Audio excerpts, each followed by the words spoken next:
तो सबसे पहले हम देखेंगे अधिकार क्या होता है। ठीक है, तो अधिकार कुछ कार्यों को करने या न करने या कुछ स्थितियों में होने या न होने की हकदारी है। अधिकार की बात करेंगे तो अधिकार कुछ कार्यों को करने या न करने या कुछ स्थितियों में होने या न होने का मतलब क्या है, हकदारी है। अधिकारों की श्रेणियां होती है, तो सबसे पहले देखेंगे प्राकृतिक अधिकार। प्राकृतिक अधिकार क्या होता है, एग्जाम में पूछ देता है इनमें से कौन सा अधिकार जो है प्राकृतिक अधिकार है। तो प्राकृतिक अधिकार ये मनुष्य के नाते जन्म से व्यक्तियों को उपलब्ध हो जाते हैं। ठीक है, मतलब मनुष्य जन्म लेगा तो जन्म लेते ही मतलब उनको मतलब मतलब क्या होगा, ये प्राकृतिक अधिकार उनको मिल जाएगा, जैसे जीवन का और लिबर्टी या फिर स्वतंत्रता का अधिकार जो है आपके कौन सा अधिकार है, तो प्राकृतिक अधिकार है। उसके बाद एक अधिकार जो मानवाधिकार होता है, तो मानवाधिकारों की मानव की गरिमा और कल्याण के लिए आधारभूत माना जाता है, जैसे धर्म की स्वतंत्रता का अधिकार, किसी अपराध में दोष संधि में निष्पक्ष सुनवाई का अधिकार।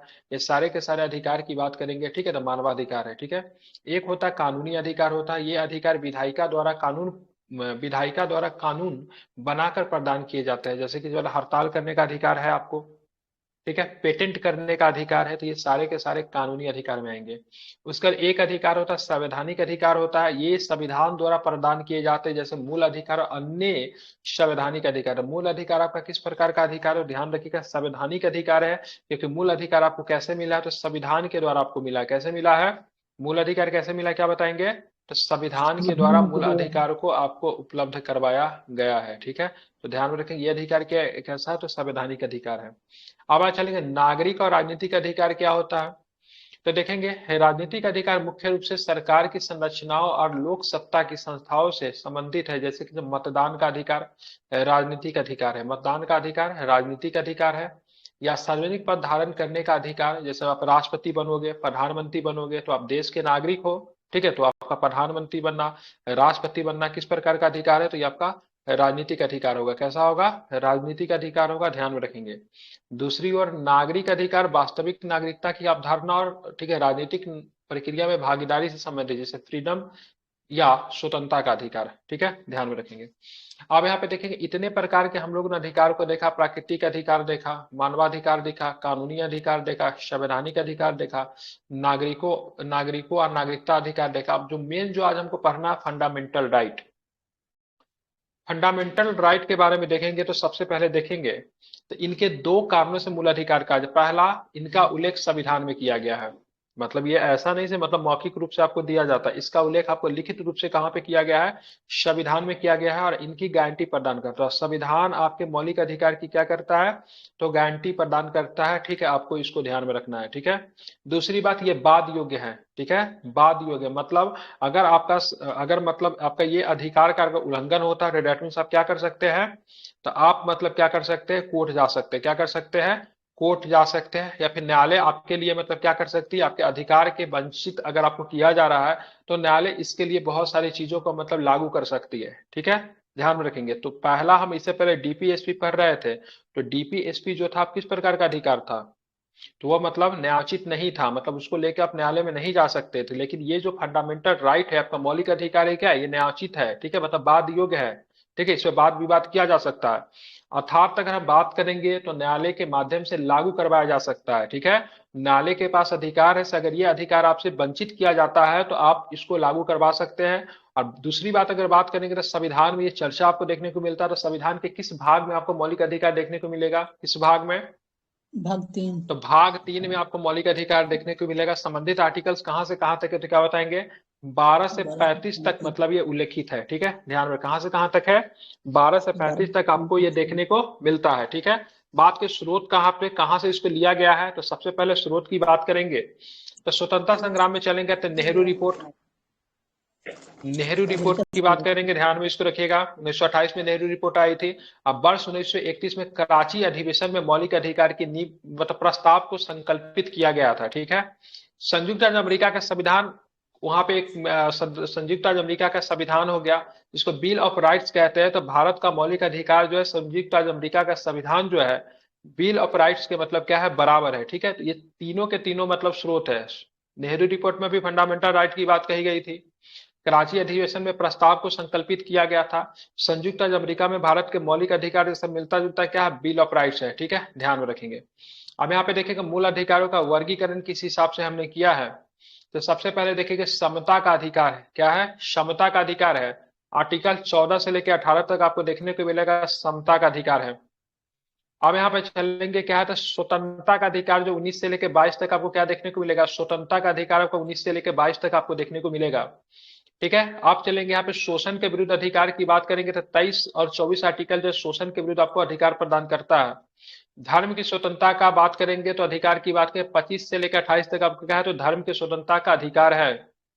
सांस्कृतिक एवं शैक्षणिक शिक्षा का अधिकार की बात करेंगे तो यहाँ पर 29-30 में आपको देखने को मिलता है। और अंतिम वाला जो यहाँ पर संवैधानिक उपचारों का अधिकार है कि अनुच्छेद 32 के अंतर्गत आपको देखने को मिलता है। ठीक है, इन सारे चीजों को आपको क्या रखना है, याद रखना है। ठीक है, ये सारे आर्टिकल्स आपको याद रखेंगे। समता का अधिकार कहाँ, राइट टू इक्वलिटी की बात करेंगे कहाँ पे आपको, राइट टू इक्वलिटी आर्टिकल्स बताइए।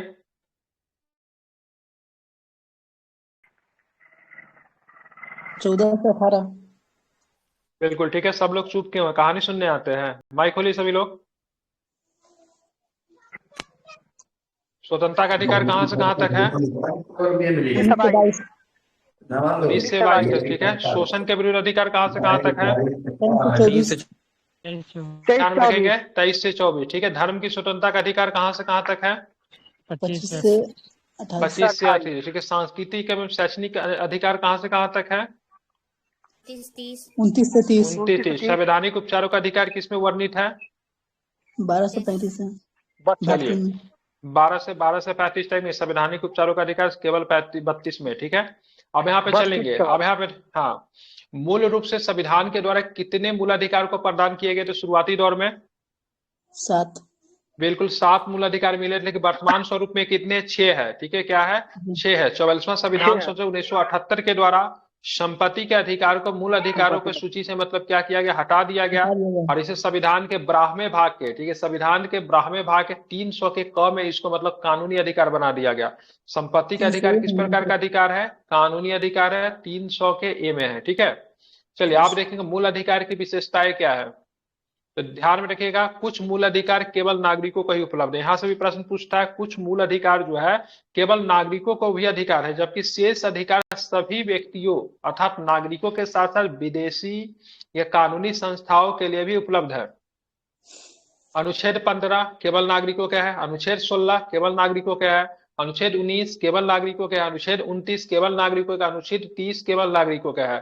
ठीक है, तो 15, 16, 19, 29, 30 याद रखेगा। ये जो मूल अधिकार है मतलब 5 मूल अधिकार है, 15, 16, 19, 29, 30 केवल नागरिकों को ही प्राप्त है, किसी भी विदेशी व्यक्ति को ये प्राप्त नहीं है। ठीक है, ध्यान में रखें कौन कौन से अधिकार की बात करेंगे तो केवल नागरिकों को प्राप्त है, तो 15, 16, 19, 29, 30 जो है, ठीक है, ध्यान रखें केवल नागरिकों के उपलब्ध है। अब ये जो मौलिक अधिकार जो मिलता है, जो हमें किसके विरुद्ध हमको मिलता है, ठीक है, किसके विरुद्ध मिलता है, ठीक है, तो इनमें से अधिकांश राज्य की मनमानी कार्रवाई के विरुद्ध उपलब्ध है। राज्य क्या है, सरकार क्या है, बहुत अधिक शक्तिशाली है, राज्य किसी भी तरह का मनमानी ना करे, अपने मन से चीजों को ना करे, इसलिए राज्य के विरुद्ध हमको मौलिक अधिकार को उपलब्ध कराया गया है। ठीक है, सिवाय कुछ अपवाद, जैसे इसमें अपवाद जैसे कि अनुच्छेद 17 और 15(2), जब कोई निजी व्यक्ति ऐसे अधिकारों का उल्लंघन करता है तो इसके लिए संवैधानिक उपचार उपलब्ध नहीं है, केवल सामान्य कानूनी अधिकार ही मतलब क्या है, उपलब्ध है। मूल अधिकारों की प्रकृति कैसी होती है, तो ध्यान में रखेंगे कुछ मूल अधिकार राज्य के प्राधिकार को सीमित करते हैं अर्थात राज्य की शक्तियों पे अंकुश लगाते हैं। दूसरे शब्दों में बात की, ये नकारात्मक प्रकृति वाले अधिकार है। ठीक है, तो मूल अधिकार की प्रकृति की बात करें कैसे, तो नकारात्मक होते हैं। ठीक है, जैसे कि अनुच्छेद 14, अनुच्छेद 15 का ए, 16 का दू, ठीक है, सारे का सारे नकारात्मक है। और कुछ अधिकार व्यक्तियों के निश्चित विशेषाधिकार प्रदान करता है, जैसे कि मतलब सकारात्मक प्रकृति वाले, जैसे 25, 29 का ए, 30 का ए, तो मतलब मूल अधिकार सकारात्मक एवं नकारात्मक दोनों ही हो सकते हैं, लेकिन इसका आंसर जो है मूल अधिकारों की प्रकृति कैसी होती है, नकारात्मक होती है। ठीक है, अब संशोधन की बात करेंगे तो यहाँ पे देखेंगे, संशोधन की बात करेंगे तो सब संसद संविधान के मूल ढांचा जिसको बेसिक स्ट्रक्चर के बदलाव किए बिना संविधान संशोधन अधिनियम द्वारा इसमें कटौती या इसमें निरस्त कर सकती है। अगर मूल अधिकारों में अगर संशोधन करना है तो संसद के पास ये अधिकार है, तो संसद कर सकती है, लेकिन मूल ढांचा जो है उसमें परिवर्तन नहीं करेगी। क्या नहीं करेगी, इसमें परिवर्तन नहीं करेगी। संविधान संशोधन अधिनियम द्वारा इनमें कटौती किया जा सकता है या फिर इसको निरस्त भी किया जा सकता है।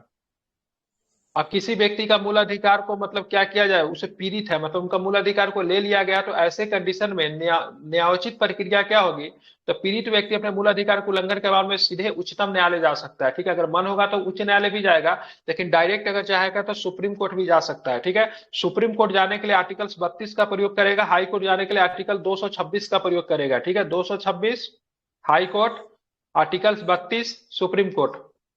आप देखेंगे मूल अधिकारों की सीमा क्या होता है, तो यह अधिकार अनन्य असीमित नहीं होते हैं। ठीक है, आप बोलेंगे मूल अधिकार क्या ऐसा अधिकार है जो कि सीमित है, तो नहीं, तो सीमित नहीं होते हैं। ठीक है, इसमें इसको वो भी किया जा सकता है, क्या बोलते हैं, इसमें समय के साथ इसमें सीमाएं भी लगाई जा सकती है, मतलब अगर राज्य चाहे तो इस पे उचित प्रतिबंध लगा सकती है। ठीक है, साथ ही इन जैसे अधिकारों की दायरा बिल्कुल 31 का ए, 31 के बी, 31 सी, 33, 34, 35 के द्वारा मतलब सीमित किया गया है, मतलब कुछ अधिकारों को सीमित कर दिया गया है, मतलब असीमित नहीं है। ठीक है, आगे चल के हम लोग देखेंगे। अब देखेंगे मूल अधिकारों का निलंबन कैसे होता है, तो मूल अधिकार को सारे मूल अधिकारों का निलंबन हो सकता है, लेकिन दो को छोड़ के 20-21 की बात करेंगे, अनुच्छेद 20 और 21 के द्वारा गारंटीकृत अधिकारों को छोड़ के शेष अधिकारों को राष्ट्रीय आपातकाल के दौरान निलंबित किया जा सकता है। 20-21 को किसी भी परिस्थिति में निलंबन नहीं किया जा सकता है। हाँ, 20 और 21 को भी निलंबन किया जा सकता है। जीवन जीने का अधिकार आपसे लिया जा सकता है, लेकिन इसके लिए भी मतलब क्या विशेष प्रक्रिया अपनानी होगी। ठीक है, जैसे किसी भी व्यक्ति को अगर फांसी की सजा सुनाते हैं, तो वहां पे उसका आर्टिकल्स 20 और 21 का 20 का तो होता है जीवन जीने का अधिकार, तो उसका चला जाता है क्योंकि अब उसको मौत की सजा मिले, लेकिन इसके लिए कानूनी प्रक्रिया अपनाई जाती है। ऐसे नहीं कि किसी भी व्यक्ति को फांसी की सजा हम लोग नहीं दे सकते। ठीक है, समझ रहा है ना। अनुच्छेद 19 में 6 प्रकार के अधिकार है। ठीक है, अनुच्छेद 19 में कितने प्रकार के अधिकार है, 6 प्रकार के अधिकार है। गारंटीकृत 6 अधिकारों का केवल तभी निलंबित किया जा सकता है जब देश में युद्ध या फिर बाह्य आक्रमण के आधार पर आपातकाल घोषित हो। तो आर्टिकल्स 19 में जो 6 प्रकार के अधिकार जो है, जब देश में आपातकाल होगा या फिर बाह्य आक्रमण होगा या फिर सशस्त्र विद्रोह के आधार पर, तो उसका भी निलंबन हो सकता है। ठीक है, ध्यान में रखेंगे। तो यहाँ पे लेकिन दो अनुच्छेद 20 और 21 को किसी भी परिस्थिति में, ठीक है, इसको निलंबन नहीं किया जा सकता, या फिर देश में आपातकाल हो, बाह्य आक्रमण हो, सशस्त्र विद्रोह हो, ऐसे परिस्थिति में भी 20 और 21 का निलंबन नहीं हो सकता है। ठीक है, ध्यान में रखेंगे। अब यहाँ पे बारी बारी से सारे मूल अधिकारों को समझेंगे, से कौन से मूल अधिकार में किन चीजों के बारे में चर्चा की गई है। तो सबसे पहले हम लोग देखते हैं अनुच्छेद 12। अनुच्छेद 12 जो है मूल अधिकार का पहला आर्टिकल्स है, जिसमें अगर बात करें इसमें क्या चीज के बारे में जानकारी दी गई, तो इसमें राज्य की परिभाषा देखने को मिलता है। अनुच्छेद 12 की बात करेंगे, और डीपीएसपी का पहला आर्टिकल 36 की बात करेंगे। ठीक है, दोनों में पहला आर्टिकल जो होता है राज्य को डिफाइन करता है, और राज्य का डिफाइन करने की बात, राज्य का मतलब कर बिहार, उत्तर प्रदेश, मध्य प्रदेश नहीं हुआ। राज्य का मतलब पॉलिटी में राज्य का कॉन्सेप्ट का मतलब पूरा नेशन के साथ लिया जाता है। ठीक है, दुनिया में जैसे राज्य की बात, भारत क्या है, एक राज्य है। पॉलिटी टर्म में अगर बात करेंगे, भारत के अंतर्गत हॉस्पिटल क्या है, एक राज्य है। एयरपोर्ट क्या है, एक राज्य का हिस्सा है। स्कूल क्या है, एक राज्य का हिस्सा है। सार्वजनिक कुआं क्या है, राज्य का हिस्सा है। सार्वजनिक तालाब क्या है, राज्य का हिस्सा है। चापाकल क्या है, राज्य का हिस्सा है। ठीक है, इन सारे सार्वजनिक बस क्या है, होटल क्या है, सिनेमा घर क्या है, सबके सब राज्य का हिस्सा है। जो भी चीज राज्य का हिस्सा होगा, वहां पे किसी भी आधार पे आपके साथ मतलब आपके मौलिक अधिकार के मूल अधिकारों का उल्लंघन नहीं किया जाएगा। ठीक है, ध्यान में रखेंगे। तो सभी चीजों को राज्य के अंतर्गत, लेकिन क्या प्राइवेट संपत्ति राज्य का हिस्सा नहीं हो सकता है। जैसे मैंने बोला से चापाकल राज्य का हिस्सा है, लेकिन किसी भी व्यक्ति का अगर प्राइवेट चापाकल है, तो उसमें जाकर आप ये नहीं कह सकते उसे, नहीं मेरा तो मौलिक अधिकार, हम तो पानी इसमें से भरेंगे ही नहीं, वो गलत हो जाएगा। राज्य का हिस्सा वही होगा जिसमें कहीं ना कहीं से राज्य का डायरेक्ट या फिर इनडायरेक्ट रूप से फंडेड होगा। जैसे चापाकल सरकार ने गड़वा दिया, ठीक है, तो राज्य का हिस्सा हो गया, वो सबके लिए होगा। ठीक है, उसके मान लीजिए चापाकल मान लीजिए किसी प्राइवेट आदमी नहीं करवाया, ठीक है, ठीक है, लेकिन उसमें राज्य ने कुछ उसमें अनुदान दिया, चलो 40% मेरा चला जाएगा, तो राज्य का थोड़ा सा भी अनुदान होगा या फिर पूरा अनुदान होगा, आंशिक रूप से भी होगा, तो वो भी मतलब पार्ट क्या होगा, राज्य का हिस्सा होगा। वहां पे अगर आपके साथ भेदभाव किया जाता है, किसी भी तरह का आपके साथ वो किया जाता है, तो वहां पे समझिएगा सबका मौलिक अधिकारों का हनन आपका हो रहा है। ठीक है, तो देखेंगे इस अनुच्छेद में राज्यों को व्यापक अर्थ में परिभाषित किया गया। इसमें राज्य की परिभाषा संघ तथा राज्य और स्थानीय प्राधिकारों के कार्यकारी और विधायी अंगों के साथ साथ एलआईसी, ओएनजीसी, सेल इत्यादि जैसे, ठीक है, अन्य सार्वजनिक या फिर गैर सार्वजनिक प्राधिकरण भी शामिल किए गए हैं। तो सारे के सारे मतलब क्या होते हैं, इन चीजों में मतलब क्या होता है, शामिल हो जाते हैं राज्य के अंतर्गत। एलआईसी को भी शामिल किया, एलआईसी आई थिंक पहले शामिल नहीं था, लेकिन एलआईसी को भी शामिल किया। अगर कोई केस इससे रिलेटेड मुझे याद नहीं आ रहा है। ठीक है, चलिए अब यहाँ पे देखेंगे न्यायालय भी राज्य की परिभाषा के दायरे में आते हैं, ठीक है। न्यायालय भी क्या आएंगे, राज्य की परिभाषा के दायरे में आपके न्यायालय भी आते हैं, केवल तब वो जब अपने गैर न्यायिक कार्य करते हैं, ठीक है। यहाँ तक कि राज्य के एक साधन के रूप में या राज्य की ओर से कार्य करने वाले निजी निकाय एजेंसी भी मतलब परिभाषा के दायरे के अंतर्गत है। राज्य का परिभाषा की बात करेंगे तो काफी आपको व्यापक परिभाषा आपको देखने को मिलता है, ठीक है, ध्यान में रखेंगे। जो भी नए लोग हैं, एक लिंक दे रहा हूं आपका, जो मतलब यहाँ पे लिंक जो है, इस लिंक को ज्वाइन करके सारा अपडेट आपको यहीं पे मिलता है। ये बीपीएससी रेजुलेशन का अपडेट्स ग्रुप है, सारा अपडेट्स इसी पे दिया जा रहा है। चैनल का लिंक दिया होगा, ग्रुप में ज्वाइन कर लीजिए जो भी नए लोग हैं, ठीक है। इस तरह की क्लास यहाँ पे हमेशा होते रहती है। तो आपने अनुच्छेद 12 देख लिया, क्या मिला अनुच्छेद 12 में? तो राज्य का डिफिनेशन इसमें दिया गया है, ठीक है, ध्यान में रखेंगे। क्या कोई व्यक्ति या फिर संस्था राज्य का पार्ट हो सकता है? बिल्कुल, संस्था भी हो सकता है, कोई व्यक्ति भी हो सकता है। अब कलेक्टर साहब राज्य का पार्ट है, अगर वो कुछ गलत करते हैं तो सरकार को रिस्पॉन्सिबिलिटी वो लेनी पड़ेगी उनकी, ठीक है, ध्यान में रखेंगे। आप चले अनुच्छेद 13 में क्या शामिल है। तो अनुच्छेद 13 मूल अधिकारों के असंगत तथा इन्हें कम करने वाले कानून है। संविधान के प्रारंभ या लागू होने से ठीक पहले भारत के राज्य क्षेत्र में लागू सभी कानून उस सीमा तक सुने होंगे जिन सीमा तक इस भाग के प्रावधानों से असंगत है, ठीक है। मतलब देखेंगे भारत में जो भी कानून लागू थी संविधान के प्रारंभ होने या फिर लागू होने से ठीक पहले, वो सारे कानून को समाप्त कर देगा अनुच्छेद 13, ठीक है। मतलब उस सीमा तक कानून क्या होगा, ऑटोमेटिक क्या हो जाएगा, शून्य हो जाएगा, जिस सीमा तक वो ऐसे प्रावधानों के असंगत बनाएगा, ठीक है। मतलब राज्य कोई भी ऐसा कानून नहीं बनाएगा, राज्य कोई भी ऐसा कानून नहीं। जब राज्य में कह रहा हूं तो समझिए भारत सरकार की बात हो रही है, स्टेट गवर्नमेंट की बात हो रही है, किसी प्राइवेट संस्था की बात हो रही है। जैसे कोई स्कूल भी अगर राज्य का पार्ट है तो स्कूल इस तरह का कानून नहीं बनाएगा से जो दलित बच्चा है उसको पानी पीने का नहीं दिया जाएगा, चापाकल से पानी पीने नहीं दिया जाएगा जो दलित बच्चा है, ठीक है। तो यहाँ पे क्या होगा, आर्टिकल 17 का उल्लंघन हो गया, ठीक है, आर्टिकल 17 का उल्लंघन हो गया। तो स्कूल इस तरह के कानून नहीं बनाएगी, ठीक है।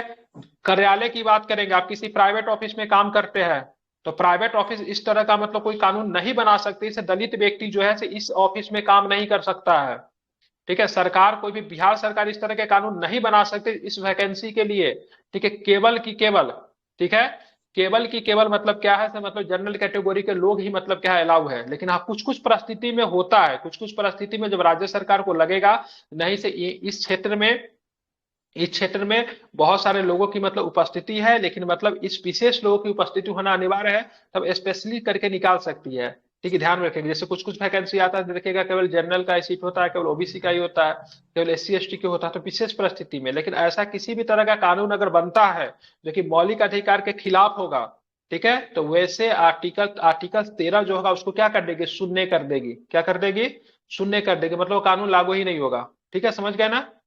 मतलब आर्टिकल 13 मुख्य रूप से कोई भी ऐसा कानून बनेगा जो कि मौलिक अधिकारों का हनन करेगा तो वह कानून स्वतः ही मतलब क्या होगी, शून्य हो जाएगी, ठीक है। आप देखेंगे इस अनुच्छेद के तहत सामान्य स्थिति में निम्नलिखित का आशय होगा, कानून इसके तहत भारत के किसी कानून या शक्ति रखने वाला कोई भी अध्यादेश, आदेश, उप कानून, नियम, विनियम, अधिसूचना, रूढ़ि या प्रथा शामिल है। लागू कानून की बात करेंगे, इसमें इस संशोधन के प्रारंभ होने से पहले भारत के राज्य क्षेत्र में किसी विधानमंडल या फिर अन्य सक्षम पदाधिकारी द्वारा पारित या बनाए गए कानून शामिल है जिन्हें पहले निरस्त नहीं किया गया, भले ही ऐसा कोई भी कानून या, ठीक है, उसका कोई भाग उस समय सभी या किसी क्षेत्र विशेष पे लागू ना हो। मतलब मान लीजिए कि कानून बनने से पहले अगर ये मतलब ये बनने के नियम लागू होगा, ठीक है, समझिए कि कोई मंदिर है, ठीक है, मंदिर में दलितों का प्रवेश करना मतलब अनुमति नहीं दिया गया, लेकिन क्या भारत की सरकार ने फंडामेंटल राइट को लागू किया, आर्टिकल 25 से लेकर 28 तक धार्मिक अधिकार आपको दिए गए हैं, ठीक है, 25 से 28 तक आपको धार्मिक अधिकार दिए गए हैं। अब वहां पे क्या है, मंदिरों में जाना प्रवेश वर्जित है, क्या हो गया यहाँ पे आपका फंडामेंटल राइट का हनन हो गया। तो पहले का जो कानून जो बना हुआ था, ये आर्टिकल्स आने के बाद कानून स्वतः ही मतलब क्या हो जाएगा, शून्य हो जाएगा। ये आर्टिकल्स आपको क्या कहता है, 13 कहता है, ठीक है, ध्यान में। या फिर बाद में भी कोई इस तरह का कानून नहीं बनेगा जो कि लोगों के मूल अधिकारों का मतलब क्या करेगा, हनन करेगा, ठीक है, समझ रहे हैं ना। तो आर्टिकल्स 12 राज्य को डिफाइन करेगा, परिभाषा। आर्टिकल्स 13 राज्य किसी भी प्रकार का ऐसा कानून नहीं बनाएगा जो कि मूल अधिकारों को तोड़ने का काम करेगा। ये सारे फैक्ट को आपको ध्यान में रखना है। इस अनुच्छेद में कोई भी बात अनुच्छेद 368 के अधीन किए गए संविधान के किसी संशोधन पे लागू नहीं होगी, ठीक है। तो इस अनुच्छेद में कोई भी बात अनुच्छेद 368 के अधीन किए गए इस संविधान की किसी संशोधन पे लागू नहीं होती है। अब यहाँ पे देखेंगे 13 से जुड़े बहुत अधिक सिद्धांत है, इतना गहराई में बता दूं क्या है, ठीक है। पहला सीधा ग्रहण या फिर आच्छादन का सीधा, इसको डॉक्ट्राइन ऑफ इल्किप्स कहते हैं। जैसे देखिएगा, किसी पूर्व संवैधानिक कानून को आच्छादित करने वाले किसी मूल अधिकार में यदि उस सीमा तक संशोधन किया जाता है तो पूर्व संवैधानिक कानून संशोधन मूल अधिकार के साथ असंगत नहीं है तो ऐसा कानून पुनः वैध बन जाता है, ठीक है, ध्यान में रखेंगे। उसके बाद पृथककरण या पृथकीकरण का सिद्धांत है, ठीक है। इसको बोलेंगे अधित्याग का सिद्धांत है। दूसरा भविष्य लक्ष्य का विनिर्माण का सिद्धांत है। ये सारे के सारे सिद्धांत 13 से संबंधित है। अब आप देखेंगे, ये आपको ध्यान में रखना है, ये बहुत इंपॉर्टेंट है। मूल अधिकारों में संशोधन का मुद्दा कब कब आया, बीपीएससी इस पर प्रश्न पूछा है। तो सबसे पहला शंकरी प्रसाद बाद आता 1951 में, साल याद रखिए, और वनडे एग्जाम में सीधा सीधा साल पूछा जाता है। तो मूल अधिकारों से संबंधित शंकरी प्रसाद बनाम बाद कब आया था, तो 1951 में आया था। संसद को मूल अधिकारों में संशोधन की शक्ति प्राप्त है, पता ही आपको, ध्यान में रखेंगे। उसका एक केस आती है गोलकनाथ मनाप केस आती है, जो कि बीपीएससी इसका प्रश्न पूछा 1967 में आता है। इसमें क्या था, तो संविधान ने मूल अधिकारों का सर्वोच्च स्थान दिया और इसमें संशोधन नहीं किया जा सकता है, ठीक है। तभी बोला गया से मूल अधिकारों में संशोधन नहीं किया जाता 1967 में गोलकनाथ बाद बनाम। उसके बाद बात करेंगे केशवानंद भारती केस आता 1973 में, इंपोर्टेंट केस है। 24 अप्रैल 1973 को इसका जजमेंट आता फाइनल, और 13 जजों की बेंच बैठी थी, जो कि अभी तक का सबसे बड़ा बेंच जो था इसी केस में बैठा था, ठीक है। देखेंगे इसमें क्या था, संविधान की मूल संरचना का सिद्धांत का प्रतिपादन जो था आपको इसी केस में आपको देखने को मिला था। मिनर्वा मिल्स की बात करें 1980 की केस है। उच्चतम न्यायालय ने अनुच्छेद 368 का 4, 368 के 5 को अमान्य घोषित कर दिया, क्योंकि ये न्यायिक समीक्षा को सीमित करते थे, ठीक है, ध्यान रखेंगे।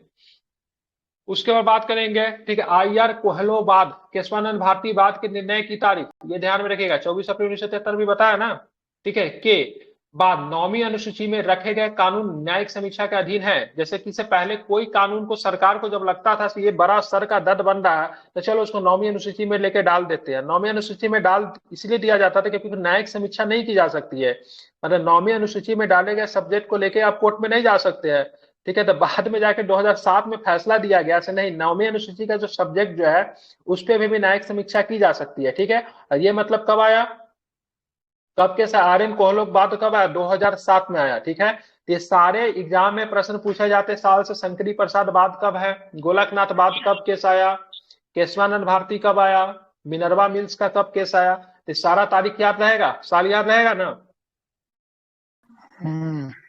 इसमें सबसे बड़ा संवैधानिक पीठ बैठा था, कितने लोगों का संवैधानिक पीठ बैठा था, कितने जज का इसमें संवैधानिक पीठ था, 13 जज।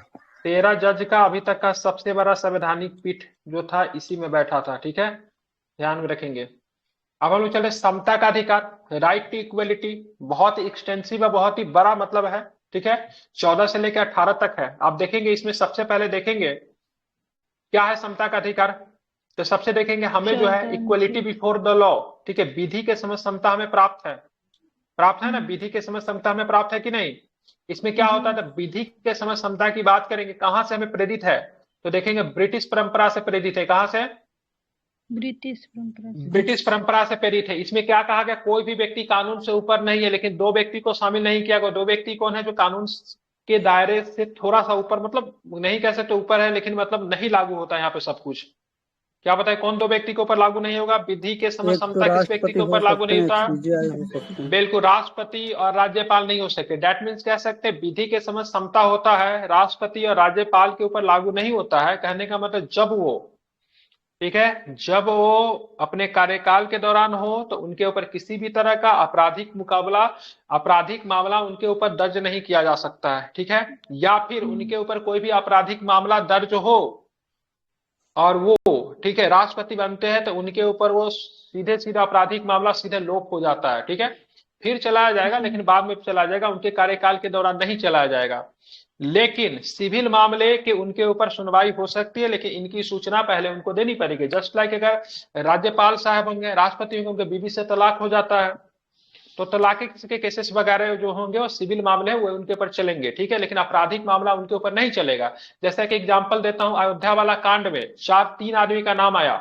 एक नाम आया आपका कल्याण सिंह, मुख्यमंत्री थे। दूसरा नाम आया उत्तर प्रदेश के भूतपूर्व मतलब मध्य प्रदेश के मुख्यमंत्री उमा भारती का नाम।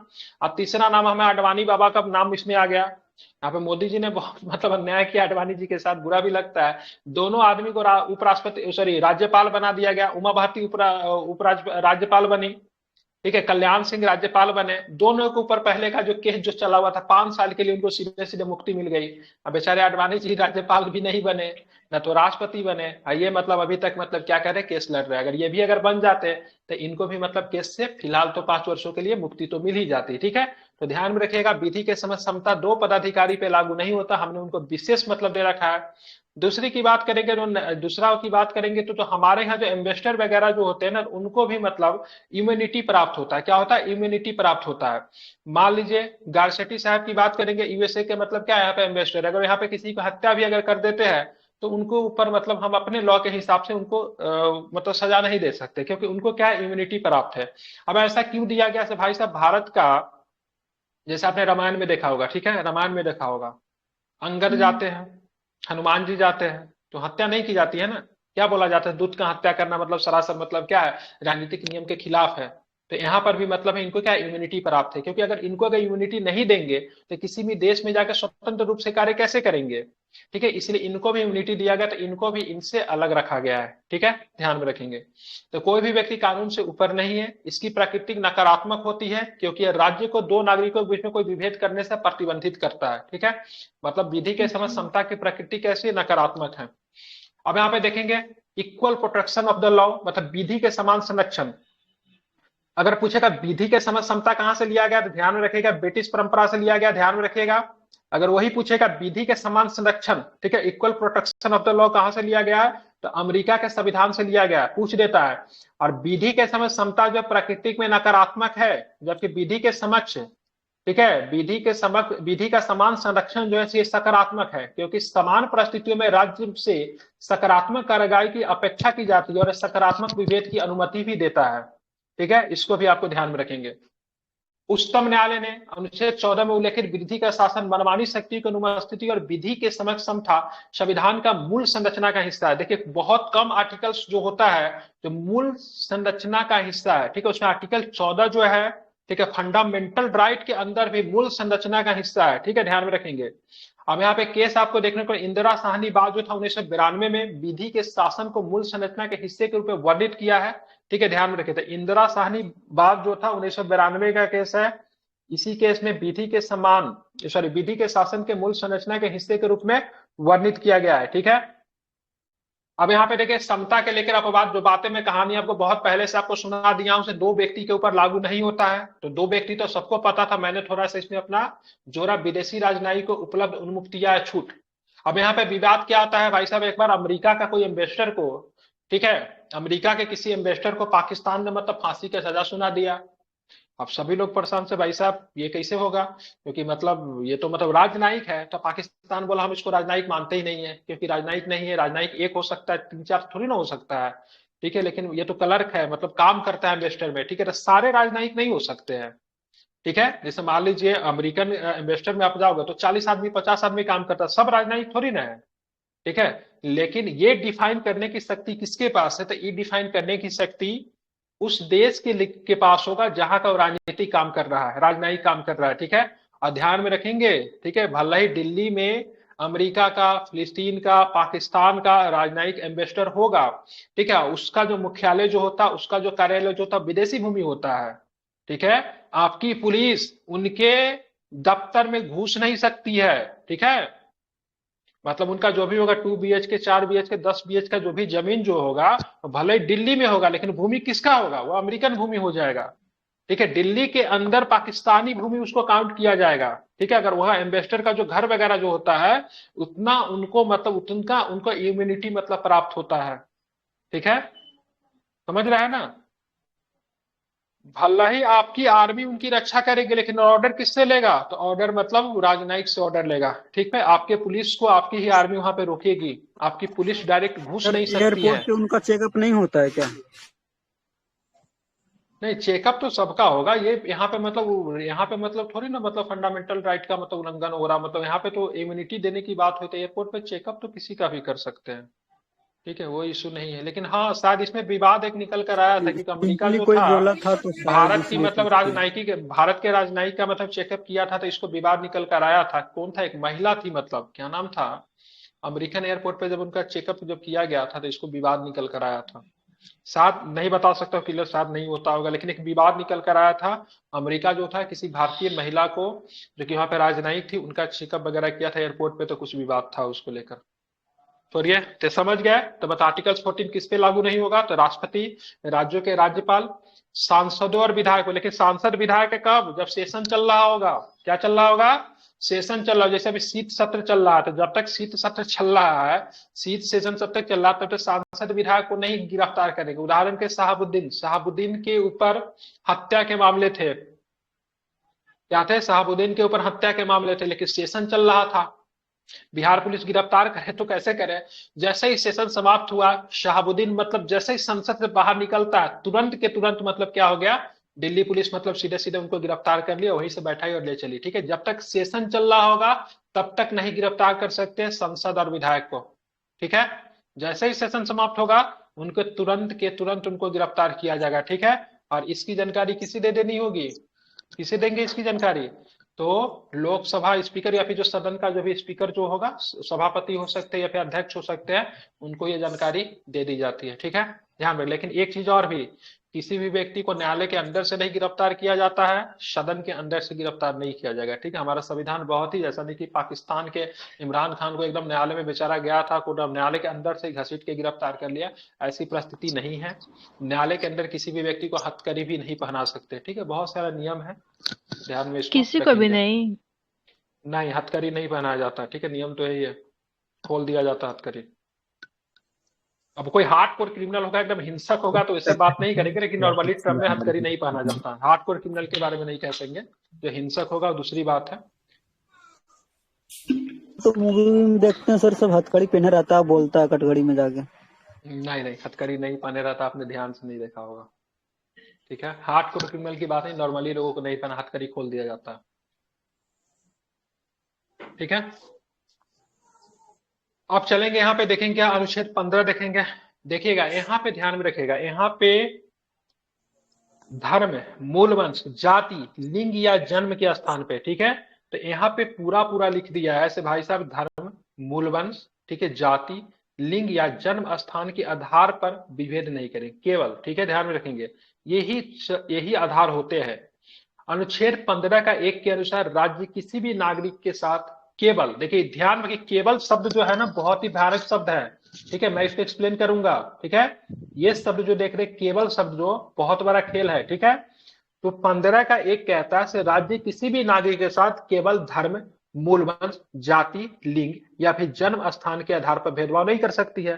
मतलब अगर राज्य अगर वैकेंसी निकालेगी तो इस आधार पर भेदभाव नहीं करेगी, लेकिन वो व्यक्ति हाइट के आधार पे, शरीर के बनावट के आधार पे, इस आधार पे तो भेदभाव कर सकती है, कर सकती है ना। जी। जिससे राज्य हाँ। जो है सेना का वैकेंसी निकालती है, तो बोलेगी भाई साहब हमको 5.5 फुट का आदमी चाहिए, ठीक है। अगर इस क्राइटेरिया को फिल अगर कर रहा है, ठीक है, इस क्राइटेरिया के आधार पर नहीं होगा, 5.5 फुट का आदमी हमको किसी भी धर्म का चाहिए, किसी भी मूल वंश का चाहिए, किसी भी जाति के चाहिए, स्त्री या पुरुष हो जाए, कहीं का भी वो, डजेंट मैटर, लेकिन उनको 5.5 फुट का आदमी चाहिए। तो यहाँ पे राज्य यहाँ पे भेदभाव कर दिया, लेकिन इस क्राइटेरिया को फिल करते हुए भेदभाव किया है, ठीक है। क्योंकि भाई आर्मी के लिए हमको कंडीशन है, ठीक है, हमको 5.5 फुट का आदमी चाहिए, लेकिन इस आधार पर राज्य किसी भी व्यक्ति के साथ भेदभाव नहीं कर पाएगा, ठीक है। अब ये नहीं कहेगा हमको 5.5 फुट का आदमी चाहिए और व्यक्ति उत्तर प्रदेश का होना चाहिए, ऐसा नहीं होगा, ठीक है, ध्यान में रखेंगे। 15 का 2 की बात करेंगे, तो नागरिकों के समान अधिकारों पर अन्य नागरिकों के साथ भेदभाव करने से रोकता है। अपवाद, राज्य निम्नलिखित के विशेष, आप देखेंगे इसमें भी अपवाद है, आप देखेंगे, इसीलिए ना बोलते हैं हमारा जो मौलिक अधिकार जो है, निरपेक्ष और सापेक्ष 2 तरह के मौलिक अधिकार होते हैं। ठीक है। तो हमारा मौलिक अधिकार जो है सापेक्ष है, न कि निरपेक्ष नहीं है। निरपेक्ष हमारा केवल एक ही आर्टिकल से, आर्टिकल 17 जो कहता है वो बाहुबली है, ठीक है। आर्टिकल 17 निरपेक्ष है, बाकी सारे के सारे सापेक्ष है। सब में कुछ ना कुछ मतलब क्या किया गया है, तू मैं लगा दिया गया है। लेकिन आर्टिकल 17 का कोई भी अध्याय, बाबा ऐसा नहीं कहेंगे इस प्रकार से विभेद करेंगे तो आर्टिकल 17 का उल्लंघन होगा, ठीक है, इस प्रकार से करेंगे तो नहीं होगा, नहीं, किसी भी प्रकार से मतलब करेंगे, ठीक है, तो क्या होगा, तो उसका माना ही जाएगा। दूसरी बात, अगर किसी भी कोई केस को आप न्यायालय में लेकर जाते हो, तो ठीक है, सबसे पहले जिनके ऊपर जो मतलब केस जो होता है, तो सबसे पहले जो न्यायालय में जो सुनवाई करने वाला जो मतलब जो जजेस जो होता है, वो सबसे पहले उसको समझता है कि सामने वाला व्यक्ति को कहता है भाई हम इसको इनोसेंट मान के चलते हैं। और राज्य का कर्तव्य होता है तुम इसको साबित करो से ये आदमी मतलब क्या है, जुर्म किया है, ठीक है। स्टेट को मतलब ये जिम्मेवारी दी जाती थी, तुम साबित करो से व्यक्ति क्या क्रिमिनल है, हम तो अभी तक इसको मतलब क्या, इसको अभी क्या मान, निर्दोष मान के चलेंगे। लेकिन आर्टिकल 17 की जैसे ही बात होती है ना, तो ठीक है, जिस भी व्यक्ति का हनन हुआ रहता था, न्यायालय का उसमें जो प्री जस्टिस मतलब यही निकलता है, आदमी उसको ठीक है समझता है इसे मतलब इसके खिलाफ मतलब क्या हुआ है, जुर्म हुआ है, ठीक है। तो आर्टिकल 17 की बात करेंगे और बात करेंगे बाकी सारे आर्टिकल्स का, तो यहाँ पे चीजें बिल्कुल भी बदल जाती है, ठीक है। तो एक ही आर्टिकल जो है भारतीय संविधान में निरपेक्ष है, बाकी सारे के सारे सापेक्ष है। तो उसी तरह से 15(2) की बात करेंगे, तो यहाँ पे क्या बोला गया, नागरिकों के समान अधिकारों पर अन्य नागरिकों के साथ भेदभाव करने से रोकता है। लेकिन अपवाद की बात करेंगे, महिला और गरीब बच्चा। अब आप समता का अधिकार की बात करते हैं, तो समता का अधिकार समान लोगों में करोगे ना, महिला से एक पुरुष का, एक बच्चे से एक पुरुष का कंपैरिजन नहीं हो सकता है ना, तो इनको विशेषाधिकार देना पड़ेगा। जब विशेषाधिकार देंगे तो समता का अधिकार का उल्लंघन होगा, होगा कि नहीं होगा, ठीक है। तो ये आपकी चीजें जो है अपवाद में निकल कर आती है। साथ में अनुसूचित जाति, अनुसूचित जनजाति, प्रथम संविधान संशोधन 1951 के अनुच्छेद 15(4) के रूप में मतलब क्या किया गया, इनको शामिल किया गया। अब देखेंगे सामाजिक और शैक्षणिक रूप से पिछड़े नागरिकों का वर्ग 93 संविधान संशोधन अधिनियम 2006 के अनुसार 15(5) के रूप में शामिल किया गया। अभी आप देखते हैं ईडब्ल्यूएस के लिए, तो ईडब्ल्यूएस के लिए सबसे पहले मोदी जी ने थोड़ी ना कोशिश किया था, बहुत पहले पीवी नरसिम्हा राव की सरकार ने भी मतलब कोशिश कर चुकी थी इसको लेकर, 2006 में ही आ गया था, जिसमें संविधान में बात किया गया था, सॉरी, सामाजिक और शैक्षणिक रूप से पिछड़े नागरिकों को, ठीक है, सामाजिक और शैक्षणिक रूप से पिछड़े नागरिकों का मतलब 2006 में आई थिंक अर्जुन सिंह था, यहाँ पे अर्जुन सिंह था, ठीक है, उसने मतलब बोला से भाई साहब यहाँ पे मतलब क्या देना चाहिए, आरक्षण देने की बात होनी चाहिए। फिर 2003 में मतलब क्या होगा था, 2003 में फिर से मतलब क्या, 2003 बोल रहा हूँ, 2000 कब हुआ था, 103वां नंबर का संशोधन कब हुआ था, 2019 में ना। तो नागरिकों का आर्थिक रूप से खास करके कमजोर वर्ग जो है उनको मतलब आरक्षण देने की बात कही गई। और यहाँ पे देखेंगे, यहाँ पे आर्टिकल 15(5) को आधार बना के, और फिर 2006 का अनुच्छेद का 15(6) के आर्टिकल्स का आधार बना के 10% आरक्षण देने की बात कही गई है। 15 का 5, ठीक है, और 15 का 6, ठीक है, ध्यान में रखेंगे, इसी आधार को बनाकर 10% आरक्षण देने की बात कही गई है, ठीक है, ध्यान में रखेंगे। अब यहाँ पे देखिए लोक नियोजन या फिर सार्वजनिक रोजगार में अवसर की समानता, मतलब राज्य किसी भी प्रकार की वैकेंसी निकालती है, तो यहाँ पे आपको समता के आधार पे आपको क्या मिलेगा, तो आपको समान अवसर आपको दिया जाएगा, ठीक है। लेकिन इसमें भी भेदभाव किया जाएगा। अब देखेंगे किस, यहाँ पर भी केवल वाला रिस्पॉन्सिबिलिटी को लगाएंगे, तो राज्य के तहत नियोजन या फिर रोजगार के संबंध में नागरिकों के साथ केवल धर्म, मूल वंश, जाति, लिंग, वंश या फिर जन्म स्थान, निवास स्थान, इनमें से किसी भी आधार पर भेदभाव नहीं किया जाएगा, ठीक है। बाकी और भी आधार है भेदभाव करने के, जैसे कि सब निवास के स्थान पे भेदभाव हो सकता है, जैसे आपकी कैटेगरी यहाँ पे ओबीसी में है, आप उत्तर प्रदेश में जाके फॉर्म भरोगे, आपकी कैटेगरी वहां पे जनरल की हो जाएगी ना। तो देखेंगे यहाँ पे अपवाद क्या है, तो किसी राज्य, संघ राज्य क्षेत्र में निर्धारित रोजगारी में नियुक्ति के लिए राज्य का निवासी होने के शर्त को लागू किया जा सकता है। अब यहाँ पे देखेंगे सारे राज्य बोलता है, जैसे देखेंगे किसी भी राज्य में नेशनलिटी को लेकर निकलता है, जैसे यहाँ पे देखेंगे भूमिपुत्र का कॉन्सेप्ट निकलता है, उसको बोलते हैं सन ऑफ सॉइल। अब कहना छत्तीसगढ़ राज्य का कोई वैकेंसी अगर निकलेगा तो उस वैकेंसी पे पहला अधिकार तो छत्तीसगढ़ के वासियों का होना चाहिए ना, तो इसी कॉन्सेप्ट को सन ऑफ सॉइल का कॉन्सेप्ट कहा जाता है। तो यहाँ पे बोला जाता है किसी राज्य संघ क्षेत्र में निर्धारित रोजगार की नियुक्ति का अगर सीमित आधार है तो उसके लिए उस राज्य का निवासी होने का शर्त को लागू किया जा सकता है। राज्य चाहे कि इस शर्त को लागू की जा सकती नहीं, यहाँ पे 25 सीट ही आया है, अब मेरे हिसाब से सीट जो है छत्तीसगढ़ की वैकेंसी है, तो छत्तीसगढ़ के लोगों के लिए ही मतलब क्या होनी चाहिए, उपस्थित होनी चाहिए। किसी भी पिछड़े वर्ग, नागरिकों के आर्थिक रूप से कमजोर वर्गों के समक्ष नियुक्ति और पदों का आरक्षण का प्रावधान किया जा सकता है। अब यहाँ पे देखेंगे सर, आपने तो बोला लोक नियोजन में सार्वजनिक रोजगार में अवसर की समता है, लेकिन यहाँ पे आरक्षण का अधिकार आप दे रहे होते हैं, फिर से यहाँ पे समता का अधिकार का मतलब क्या हो रहा है, उल्लंघन हो रहा है। तो ये भी आर्टिकल्स क्या है, सापेक्ष है। जो भी अनुच्छेद सापेक्ष होगा वहां पे राज्य भेदभाव करने का माध्यम निकाल लेगा, लेकिन बहुत कम आर्टिकल निरपेक्ष है। जैसे इसमें आर्टिकल 17 की बात करेंगे, इसमें किसी भी आधार पर तोड़ ममोड़ नहीं है, ठीक है। ये पूरी तरीके से निरपेक्ष मतलब इसको माना जाता है, ठीक है, ध्यान में रखेंगे। और अमेरिका का फंडामेंटल राइट क्या है, सापेक्ष है कि निरपेक्ष है? निरपेक्ष है। निरपेक्ष। समता का अधिकार सबको मिलेगा, कोई दिक्कत नहीं है। राइट टू इक्वलिटी सबको मिलेगा, कोई कंडीशन नहीं है। क्योंकि भाई अमेरिका का संविधान आज से 300 वर्ष पहले लागू हुआ, हमारा संविधान को लागू हुआ 75-80 वर्ष हुआ, हम लोग बहुत पिछड़े हुए हैं। वो पूरी तरह उन्नत हो गया, हो सकता है हमारा संविधान भविष्य में जाके निरपेक्ष हो जाए, ठीक है। तो यहाँ पे राज्य अगर चाहेगा तो नागरिकों के आर्थिक रूप से कमजोर वर्गों के समक्ष नियुक्ति और पदों का आरक्षण का प्रावधान करेगा, ठीक है, ध्यान में रखेंगे। लेकिन ये जो होगा, देखिए दो तरह के भेदभाव होता है, एक होता है नैतिक भेदभाव होता है, एक होता है अनैतिक भेदभाव होता है, ठीक है। राज्य फंडामेंटल राइट में हमेशा नैतिक भेदभाव करने की कोशिश करेगी, अनैतिक भेदभाव नहीं करेगी, ठीक है। अब देखिए कि नैतिक भेदभाव में क्या होता है, तो राज्य मतलब आर्टिकल 16 में मतलब नियोजन में आपको क्या करेगी, आरक्षण देने की बात कहती है। अब मान लीजिए कोई व्यक्ति यूपीएससी की तैयारी दिल्ली में रह के कर रहा है, ठीक है, बेहतर सुविधा मिल रही है उसको, सब कुछ द बेस्ट मिल रहा है। और कोई व्यक्ति मेघालय में, ठीक है, मेघालय में समझिए कोई बात नहीं, मेघालय का मतलब खासी जयंती या जनजाति से आता है, वो भी व्यक्ति यूपीएससी का तैयारी करना मेघालय का किसी गांव में रहकर कर रहा है, आप इसका कंपेरिजन इसके साथ कैसे करोगे, नहीं करोगे ना।